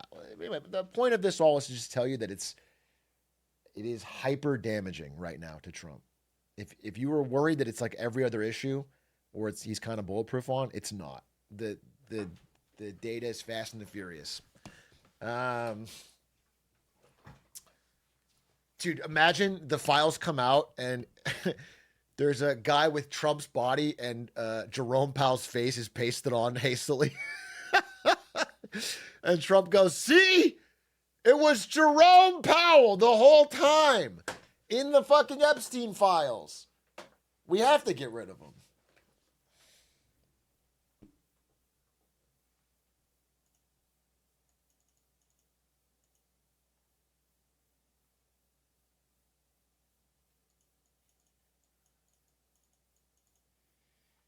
It's funny. It's kind of a self-owned by Trump too here. In only that, like, a few weeks ago, Elon Musk on a platform he owns tweeted out to like 500,000 likes, Donald Trump is in the Epstein files and that's why they're not being released. Like, major Trump supporter flips on him, calls him a pedophile, calls him out, and nothing happens. Like, everyone kind of moves on. Elon's fucking stupid. I'm on Trump's side. Like, it didn't even do anything. And then Trump started talking about it. Like, what actually made this bad is Trump nonstop talking about it, saying, like, Epstein. Why are we talking about Epstein? Like, he sounded so guilty. He sounded so obviously guilty and so obviously trying to throw like, he's stressing the fact that it's so hard. If he had just shut his fucking mouth, people would have moved on. But everyone is realizing how obviously guilty he is because he keeps trying to say how not. It's crazy. Yeah, them trying to close the case. Yeah, I mean, that's what it is. Trying to stop the case, trying to bury it, is exactly what made it a big deal. And him saying, let's move on, nobody cares, is what made everyone realize how obviously they should care. Like the Coldplay couple, it is actually just like that. It's actually just like that Coldplay couple. It's actually just like that.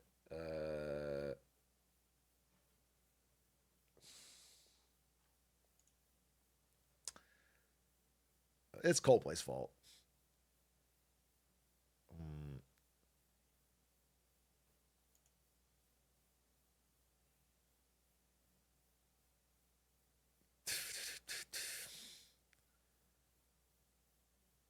Hillary putting Bill's name in the Epstein files is like Bane leaving one of his guys in the planes as it crashes.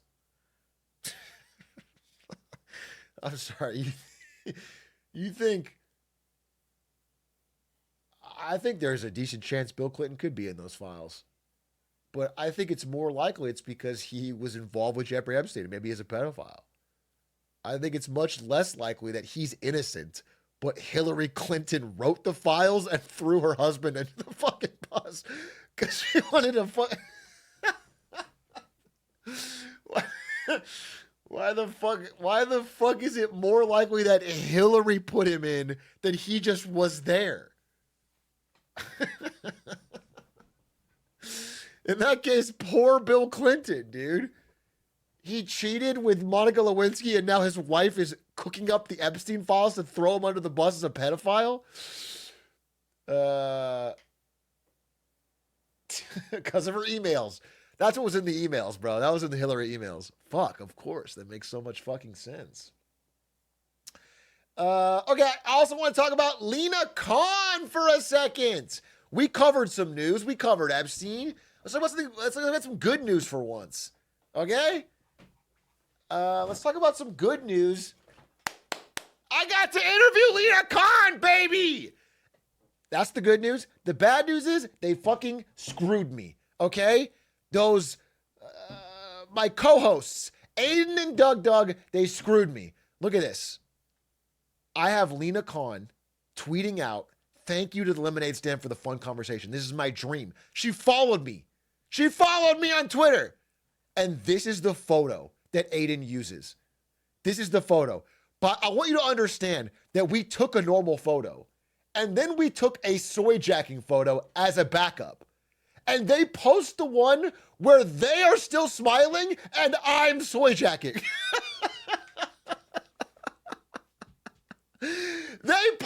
one where I'm the only one soy jacking. What the fuck is this, Aiden? This is actual betrayal. Why is this the photo? Why am I the only one soy jacking? It's so embarrassing. That's so unfair, dude. There's a perfectly normal photo. And at least it would make sense if there's one where all three of us are soy jacking, but it's just me. It's so evil, dude. Aiden is so Obama pilled. He's the mastermind. He cooks this stuff up years in advance. He's getting me back for the Gavin Newsom thing. This is Aiden's revenge for Gavin Newsom. So now I have Lena Khan tweeting out a photo of me soy jacking like it's just the way I normally am. It would make so much more sense if they were doing it too. God, it's so embarrassing. Did they tell you to do that? They literally, we took a photo, a totally normal photo. And then they were like, all right, let's do a silly one. And then we're like, well, okay, we'll all do the YouTube point face. We didn't call it soy jacking in front of her. But then we all did it. We all were like, and they literally got a video still of just me doing it first while they're still, that's fucking crazy. That's crazy. That is so crazy to get the one in the middle. That is diabolical. That is diabolical, dude. It's the thumbnail of the video too. Oh, I know. I'm so aware. I'm so well aware. Anyway, so I got screwed. But, however, I'm still extremely happy because this is like, you guys know if you've watched my content for a while, this is like one of my dream guests. This is one of the dream people to interview. The way that some people talk about like, I don't know, Bernie or AOC or Zoran. Now, like for me, this is my politician that gives me hope. This is for the longest time, because I have never seen someone until Lena Khan in those years who like had policies that I deeply agreed with, understood the value of competition, had studied like Louis Brandeis and like, I just like the way she sees the world is so aligned with me. And she was young and not corrupt and making actual big changes. And it was like, it's so rare. And the things she was doing, like one click to cancel and non-competes, are so slam dunk positive that I thought they could make people realize the value of antitrust, of the FTC, of things the government can do that are unequivocally good. I'll be honest, I'm a huge fan. So that leads me to my next point, which is that in this interview, I'm fangirling. I'll fully admit it. I was a little bit nervous. I think I hit my stride after about 5 minutes, but like, I never stopped smiling the whole interview. Like, I think my questions are good. I feel good about it, but like, I am obviously happy because it is a big deal. I'm like very excited. Yeah. I'm just fully admit it. I'm not going to like pretend I wasn't. For me, it's probably the politician I am most excited about in the world. I think the most, I don't know. I hope she finds a way to get back into political office or power or something, because I really am impressed. Anyway,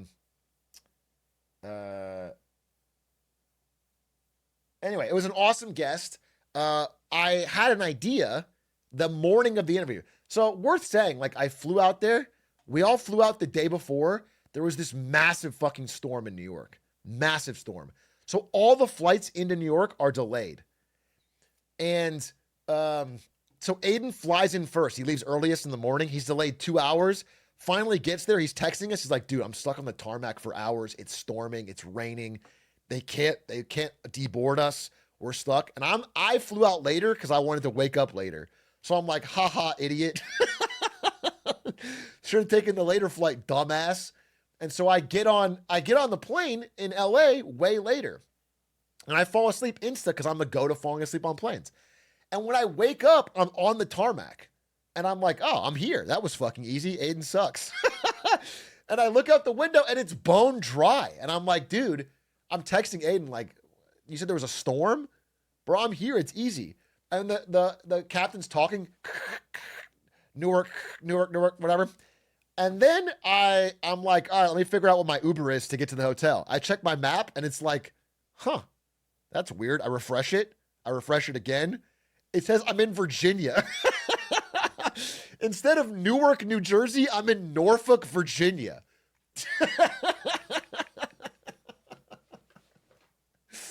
And I'm like, wait, what the fuck? Did I buy the wrong flight? But no, the captain has nonstop been talking, but I've been mishearing it. He's like, hey, yeah, we're landing in Norfolk because the storm is so bad we have to wait on the tarmac in a different city. So I actually had to wait 2 hours on the tarmac in the wrong city because they couldn't fly in. So I'm stuck on there. Well, Aiden's already there. And I just have to sit there, just sit on my ass. It's like hot in the plane. It's way there's no food. I'm fucking hungry. I'm waiting. Finally, we take off. We land in Newark, New Jersey, New York, basically. And then I have to wait 2 hours again. So by the time I get off the plane and I get to my hotel, it's 3:30 in the morning and our interview's at 9:30. So it's fucking, I'm tired, dude. Doug as well. Me and Doug arrive at the same time. So me and Doug get there at 3:30 a.m. I'm hungry. I'm tired. I got no sleep, and I have 6 hours until the interview with Lena Khan. So I pass out, and then I wake up. I'm nervous too. I'm excited for the interview, and I'm nervous. So I wake up early. So this is all like no sleep, by the way. It's not like no sleep. I wake up early. Did Lena have to fly in? No, she's based in the area. Where'd you film the episode?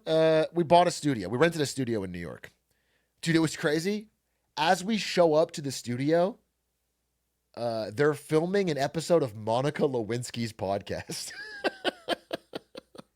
At this studio. Like, we're using it after Monica Lewinsky is filming her podcast.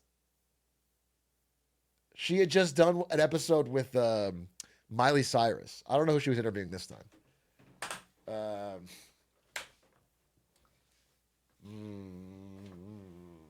Follow-up guest? Anyway. Did you meet her? No, we didn't say. She left a different way. But so we get there, and I have this idea. I'm like, dude, this would be really funny, but I don't know if her and her team will go for it. But I'm like, fuck it. We have an hour until the interview. So I leave the studio and I go to Target nearby and I buy a copy of Monopoly. And then I go and pitch it to their team where I'm like, hey, she always fights Monopolies. Would it be funny if we could film a YouTube short where we're all playing Monopoly and we ask her to play? So we filmed this. Wait.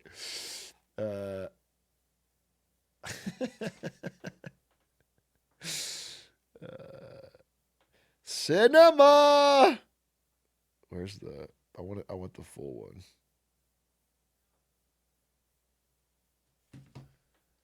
Discord.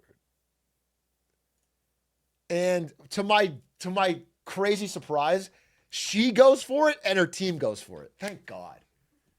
Dude, they're both like, yeah, that'd be funny. We're down. I thought for sure they're going to be like, that's the cringiest thing you've ever asked. And we're leaving and we're walking out. But they were down. Wait, I'm sorry. Where's this fucking...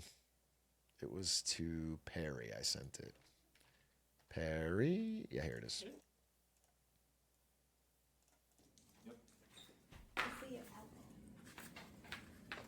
Oh. Dude. A little trip to Boardwalk. I can't pay this. Well, you should have thought about that freaking poor, Aiden. Lena, you want to play with us? It's not really my thing. Oscar-worthy acting! Brilliant! The scene direction, the casting. Lena Khan as person who doesn't want to play Monopoly. It was peak. It was peak. Dude, I got to film a fucking Monopoly TikTok with Lena Khan. It's awesome. And then, that was one small part of it. Because I also got one of my most prized possessions in the entire world. After we filmed that, She signed it. I have a signed Monopoly board by Lena Khan. And she told me she has never signed a Monopoly board in her life. This is a 1 of 1. This is now part of my set. I have the sickest fucking set, dude. The Marketing Monday set now has a Lena Khan signed Monopoly board. That is so dope.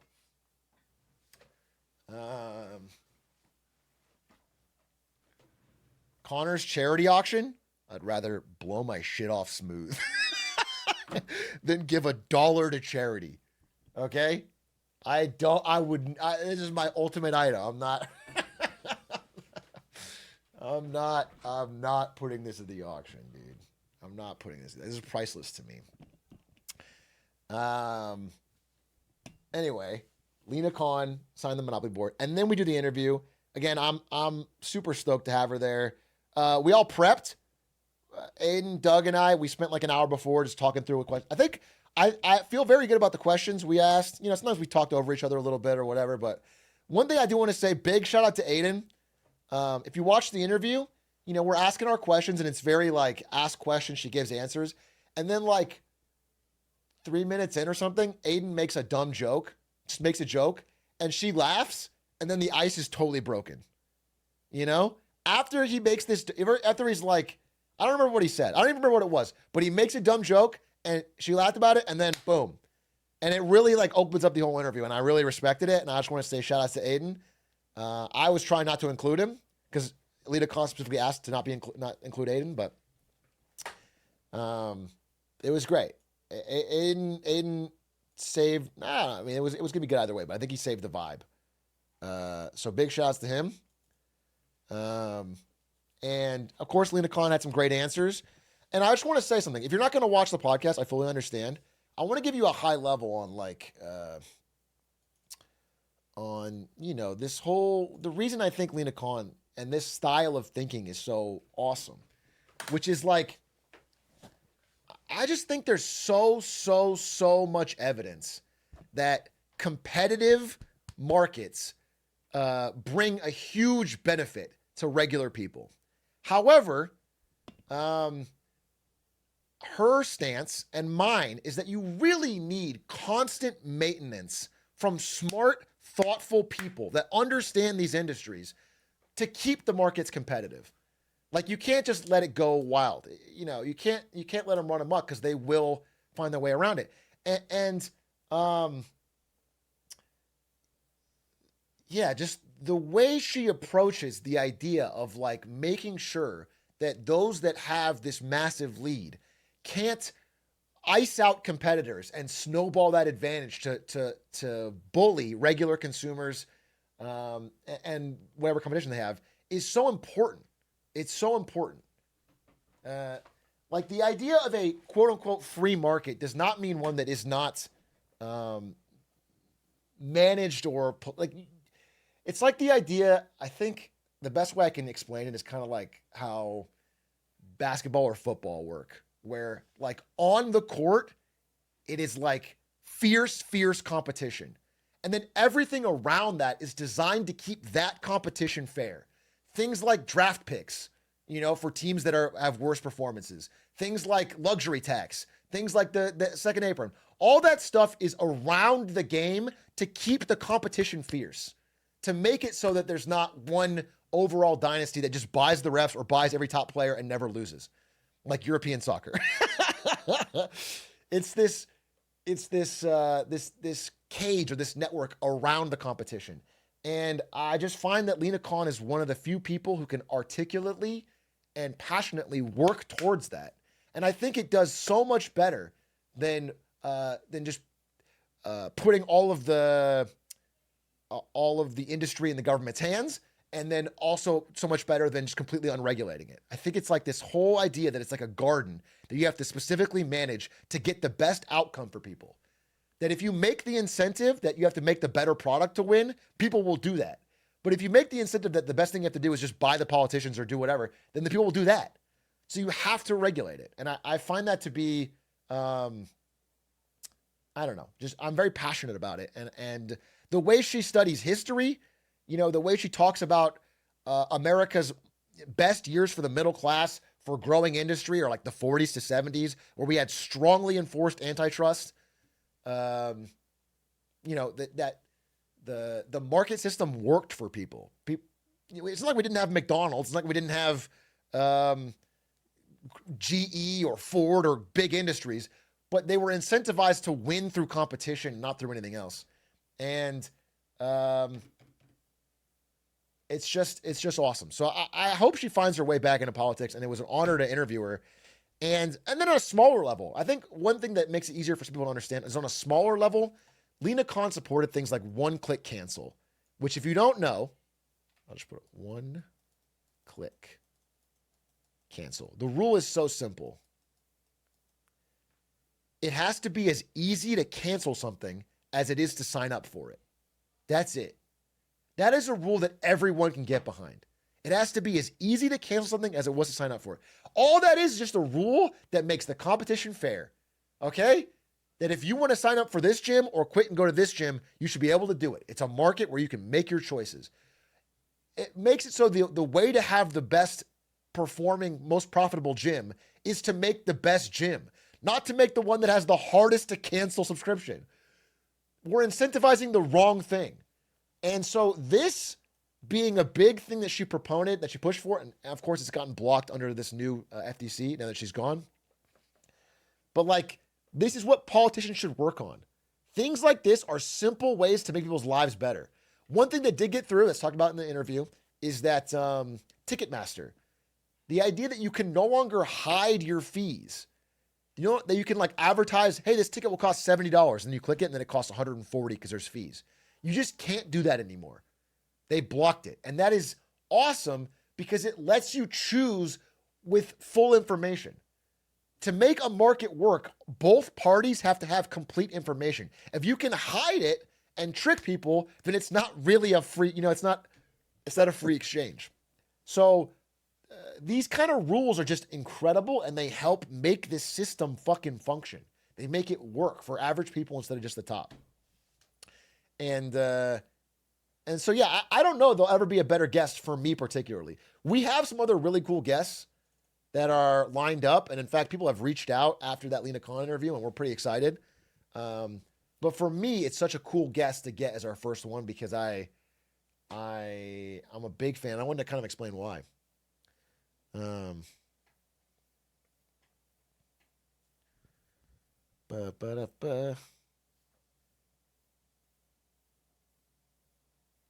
Now, one more thing I will say, just one downside. Lena Khan, halfway through the interview, called NVIDIA NVIDIA. I almost snapped. I didn't work at branding at NVIDIA for 4.5 fucking years for Lena Khan to mispronounce it. Okay, is she gonna get the brand color green wrong too? And what's crazy is she got it wrong, and then I didn't correct her, obviously, but I just said it the right way. I was like, yeah, I used to work there. I used to work at NVIDIA. And she goes, oh, cool. Anyway, NVIDIA.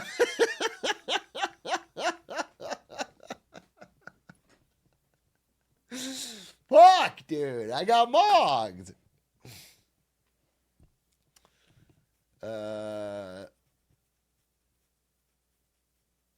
One of the most interesting parts of the interview is the discussion around RealPage and algorithmic pricing. She brought up something I hadn't heard about, which is basically that airlines like Delta are putting AI algorithms that are designed to track everything they can about you, cookies, browser history, whatever they can get, to charge you the maximum possible price that you'll pay. The example she uses, like if they figure out that you're headed to a funeral, for example, they might upcharge you because they know you have to get there at this time. It's crazy. But we've talked about something similar in the past, like the idea of Wendy's surge pricing. The idea of like, you want to charge someone the maximum amount they're willing to pay individually. So if this person is more in a rush, you charge them more. If this person, it's not like one price for all. It's like based on how desperate you are, we can charge you more. And that shit's spooky. That shit's very spooky. How would you ever stop that?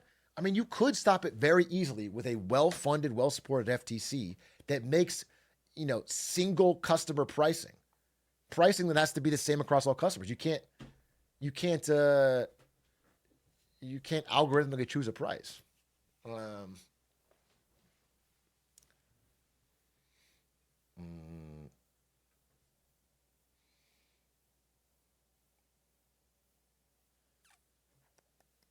MFers don't think I'll straight up skip the funeral. Well, that was the joke we made on the pod, which is that you're going to have to start sending emails to everyone saying, I don't even fucking care about that person. So the algorithm thinks you don't care so you can get a cheaper price to the funeral.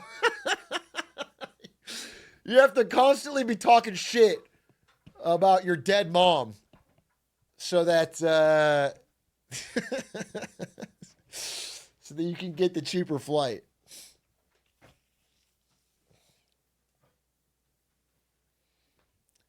DoorDash? I think DoorDash, I'm sorry, Uber Eats does this for me. Uber Eats probably has me flagged as a streamer. I swear to God. I think Uber Eats has a flag that I'm a streamer on the back end and they know they can charge me anything. They have a special tag and they can charge me whatever the fuck. They'll put any number there and they know I'm going to click it. I'm ordering a burrito, $98. Fuck, all right. I swear to God, I'm a pay pig. I'm a fucking pay pig, dude. Because there's just no way. There's no way that their business can be functional at these prices. I obviously haven't spent $98 on a burrito, but let me just see. Again, I've very drastically cut back my Uber Eats because it was getting disgusting. In the past few months, I've probably done it fucking 4 or 5 times probably, but not that many. I've been very drastically cutting back. I bought a meal plan and this whole fucking thing because it was bad. But okay, let's say Chipotle burrito. Last time I ordered that, what did it cost me? Past orders. Last time I ordered Chipotle. No fucking way. No fucking way. I'm going to tell you what this is fucking absurd. This is fucking disgusting. All right. I ordered a burrito bowl for me, a burrito bowl for Ari, and a burrito bowl for our guest. 3 burrito bowls. And I added chips and guac. Chips and guac. What did this cost? 3 burrito bowls, chips and guac. $102. That is averaging to $33 a burrito. A burrito bowl. $102. That's disgusting. That's with tip, right? Okay, that's after tip, but still, that's disgusting. You paid that? I'm telling you the honest truth. They have me tagged as a pay pig. I hope you're ashamed. I am actually. Every time I see this, I'm ashamed. That's why I fucking stopped. It was a few months ago where I just was scrolling through the costs and I was like, dude, this is so basically what I told myself, this is how I trick myself. This is how I trick myself every time. I was like, if I took all this that I'm spending and put it into gold, it would be worth so much. And I was like, damn, I am right. And that's when I stopped doing it. I just started fucking saving the Uber Eats money and putting it into gold. That's the honest thing that tricked me. I just have to invest it. It's crazy to lose that much money on fucking food. It's just, I don't even care. I can eat I'm a fucking League of Legends player from ASU, dude. I could eat 1 box of Triscuits and that's my whole day. I could have 1 fucking peanut butter and jelly sandwich and that's my whole day. I don't need any food. I don't want food. And I was just doing it because I wasn't looking at the number.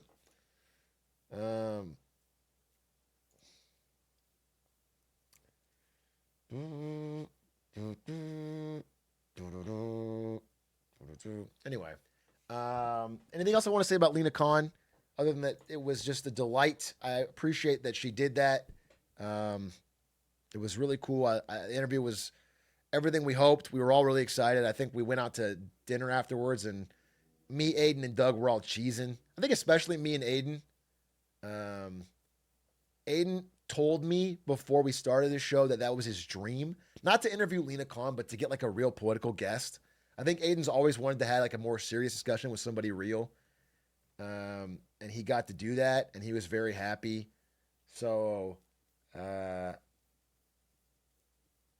it was cool. It was just a good time. I really enjoyed it. It was,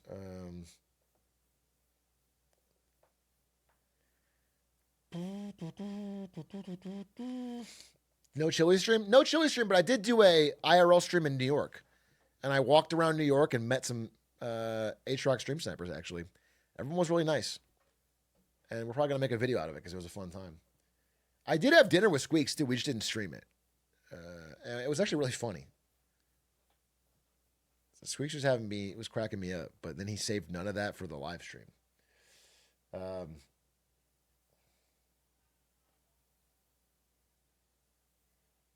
you meet his wife? Yeah, I met his wife and his 8 kids, 6 of which he never talks about.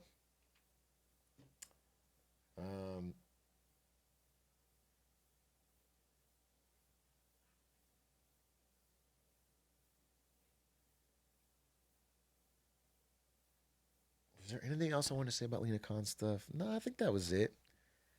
It was fun. Check it out if you want to. I mean, I think the interview was really fun, and you're going to learn a lot about her thought process and the way she's thinking about the world, and some hopeful shit she said at the end, which is really cool.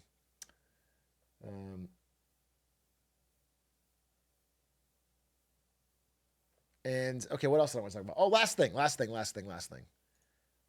and then maybe we'll watch a Smallville Hill here in a second, because I am going to leave around 6:30 because I'm going to Riot Games headquarters tonight to get all of your shitty teammates banned. Okay, if you have a bad teammate in Valorant or League, I'm breaking in, and I am going to get Fizz buffed to the meta, and I am going to Riot Games headquarters for some card game stuff. Ooh, can't say anything else.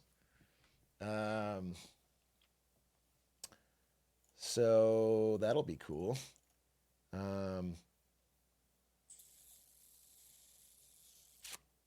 That's cool. So I leave at 6:30. So let's move kind of fast here. I just want to talk real quick about the Crypto Genius Act. Okay? Here's the deal. And this one, I'm actually quite sure that people aren't getting the full story.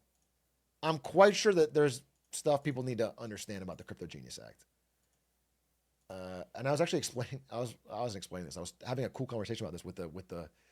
We went out to dinner with all the politics people, all the people that are like part of they helped make the Lena Khan thing happen.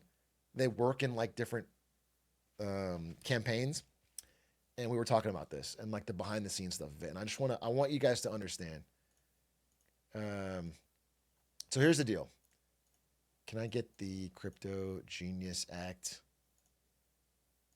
And now he says if you're not on board with the Epstein... Shut up, Nick Fuentes. Okay? Shut up.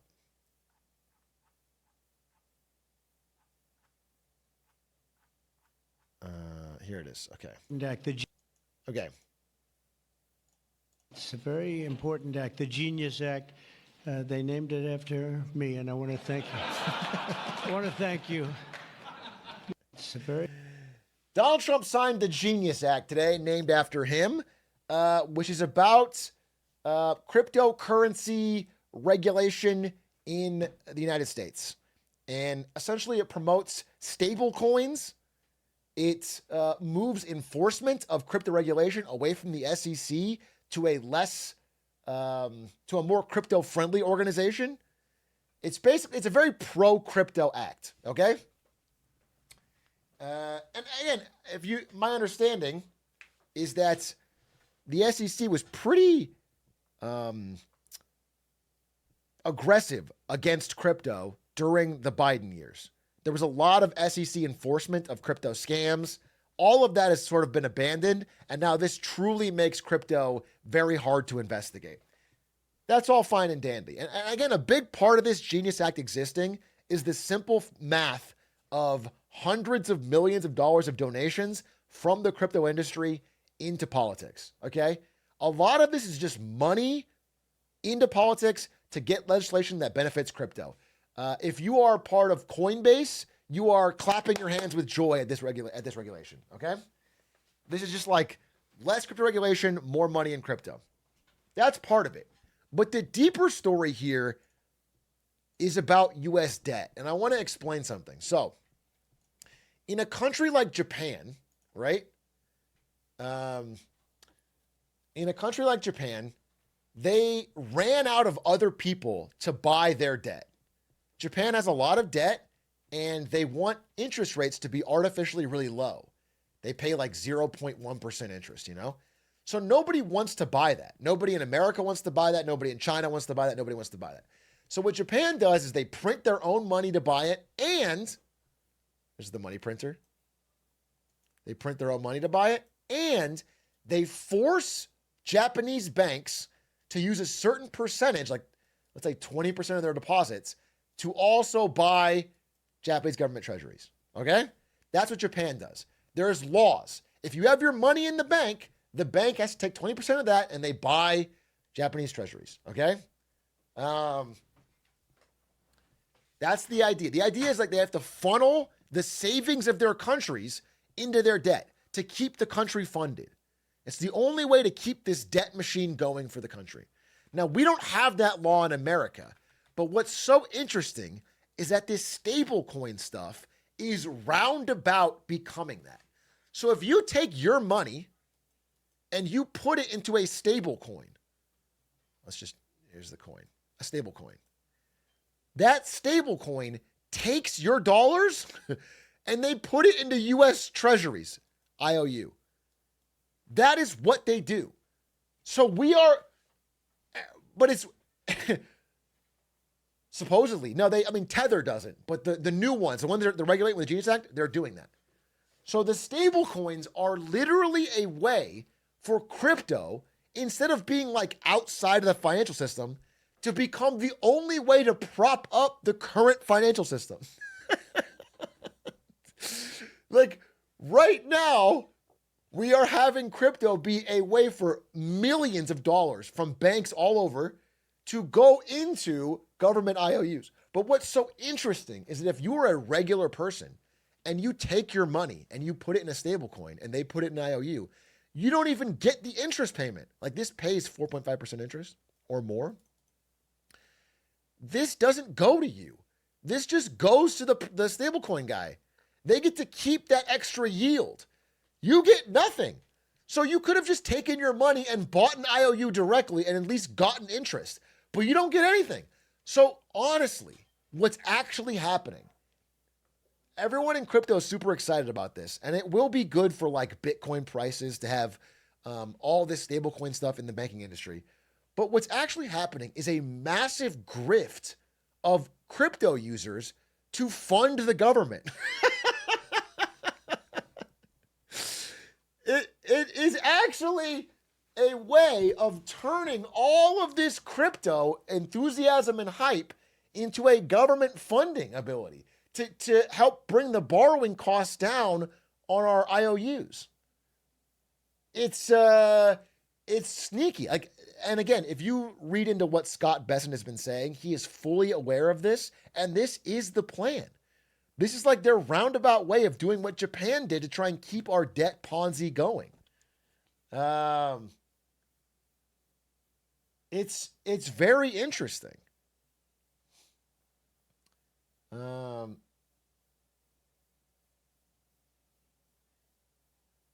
It's like a securitization of treasury bonds in a way. Yes. In a way. I mean, it's taking advantage of the fact that there's passion and interest around crypto to get you to buy an IOU for cheaper, to fund your money into treasury IOUs. But it's just so funny because, in the early days of crypto, they would talk about it like it's going to break the financial system. It's going to be this whole different thing. We need to get out from the collapsing dollar. But in fact, they have fully and completely absorbed crypto into the system. It is now part of the system and is in fact being used to sustain the system. Crypto is now like a weapon to keep the US dollar alive and keep the government debt Ponzi alive. Which is just wild. What a wild end game. Why would you buy this over treasuries? You shouldn't. You absolutely shouldn't, but people want to because of crypto. That's it. It's just a fucking crypto thing. So I just wanted to explain that kind of simply, but it's under discussed how. Actually, what I'll end is by saying this is only step one. In all countries going through debt crises like this, so many rules will get changed. They're going to find more and more ways to try and keep the bubble going. And the way to do that is to find some way to turn your savings into government debt. They have to find a way to get you to buy government debt instead of buying stocks or real estate or whatever. Like the rules will change. There's going to be, maybe they'll start forcing pension funds to put a higher percentage of their money into government treasuries, or they'll start making banks do it, or they'll start, 401ks will have to buy a certain number of bonds. Whatever it is, they will find a way to get more money into government debt because it's the only way to keep funding our country. And that's that. I just wanted to explain it. Now let's watch Smallville. All right. I think I covered all the things I want to do today in a cool 2 hours. That was a productive stream. That was fun.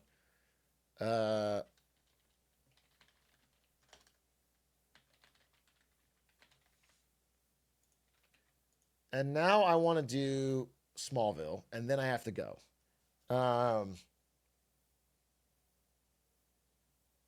What else did I want to do? Anything else? That was it. I think that's the main things. I think we hit our. How long has Japan been doing this? Oh, okay. Remind me tomorrow to talk about Japan. I want to do a Japan presentation, and I want to really get into it. Japan's cooked, bro. Low key, Japan's cooked. We'll talk about it tomorrow. All right. And then tomorrow after that, I think I'll play Get to Work DLC. Is tomorrow Saturday? Yeah, we'll do Get to Work tomorrow. Get to Work DLC. And then after I beat Get to Work, we're going to have Isto come on stream and pitch our 2 ideas for the next game. But I have to beat the DLC first. And then we're going to have, and you guys will vote on what we make. I'm not sure we're going to go with your vote, but he's going to pitch what the 2 ideas for the next game is, and you guys can vote, and we'll decide. Because we can't decide between the 2. All right. Without further ado, let's watch a little Smallville. I am gonna jump into it because we are on a clock. I have to leave no matter what to go to the riot thing, so. Let's fucking go. We are on season 1, episode 17, Reaper. That sounds interesting. Die. All right, let's get snacks. Quick pause for snacks and drinks, and then we watch a little bit of Smallville. Okay. Quick pause, snacks.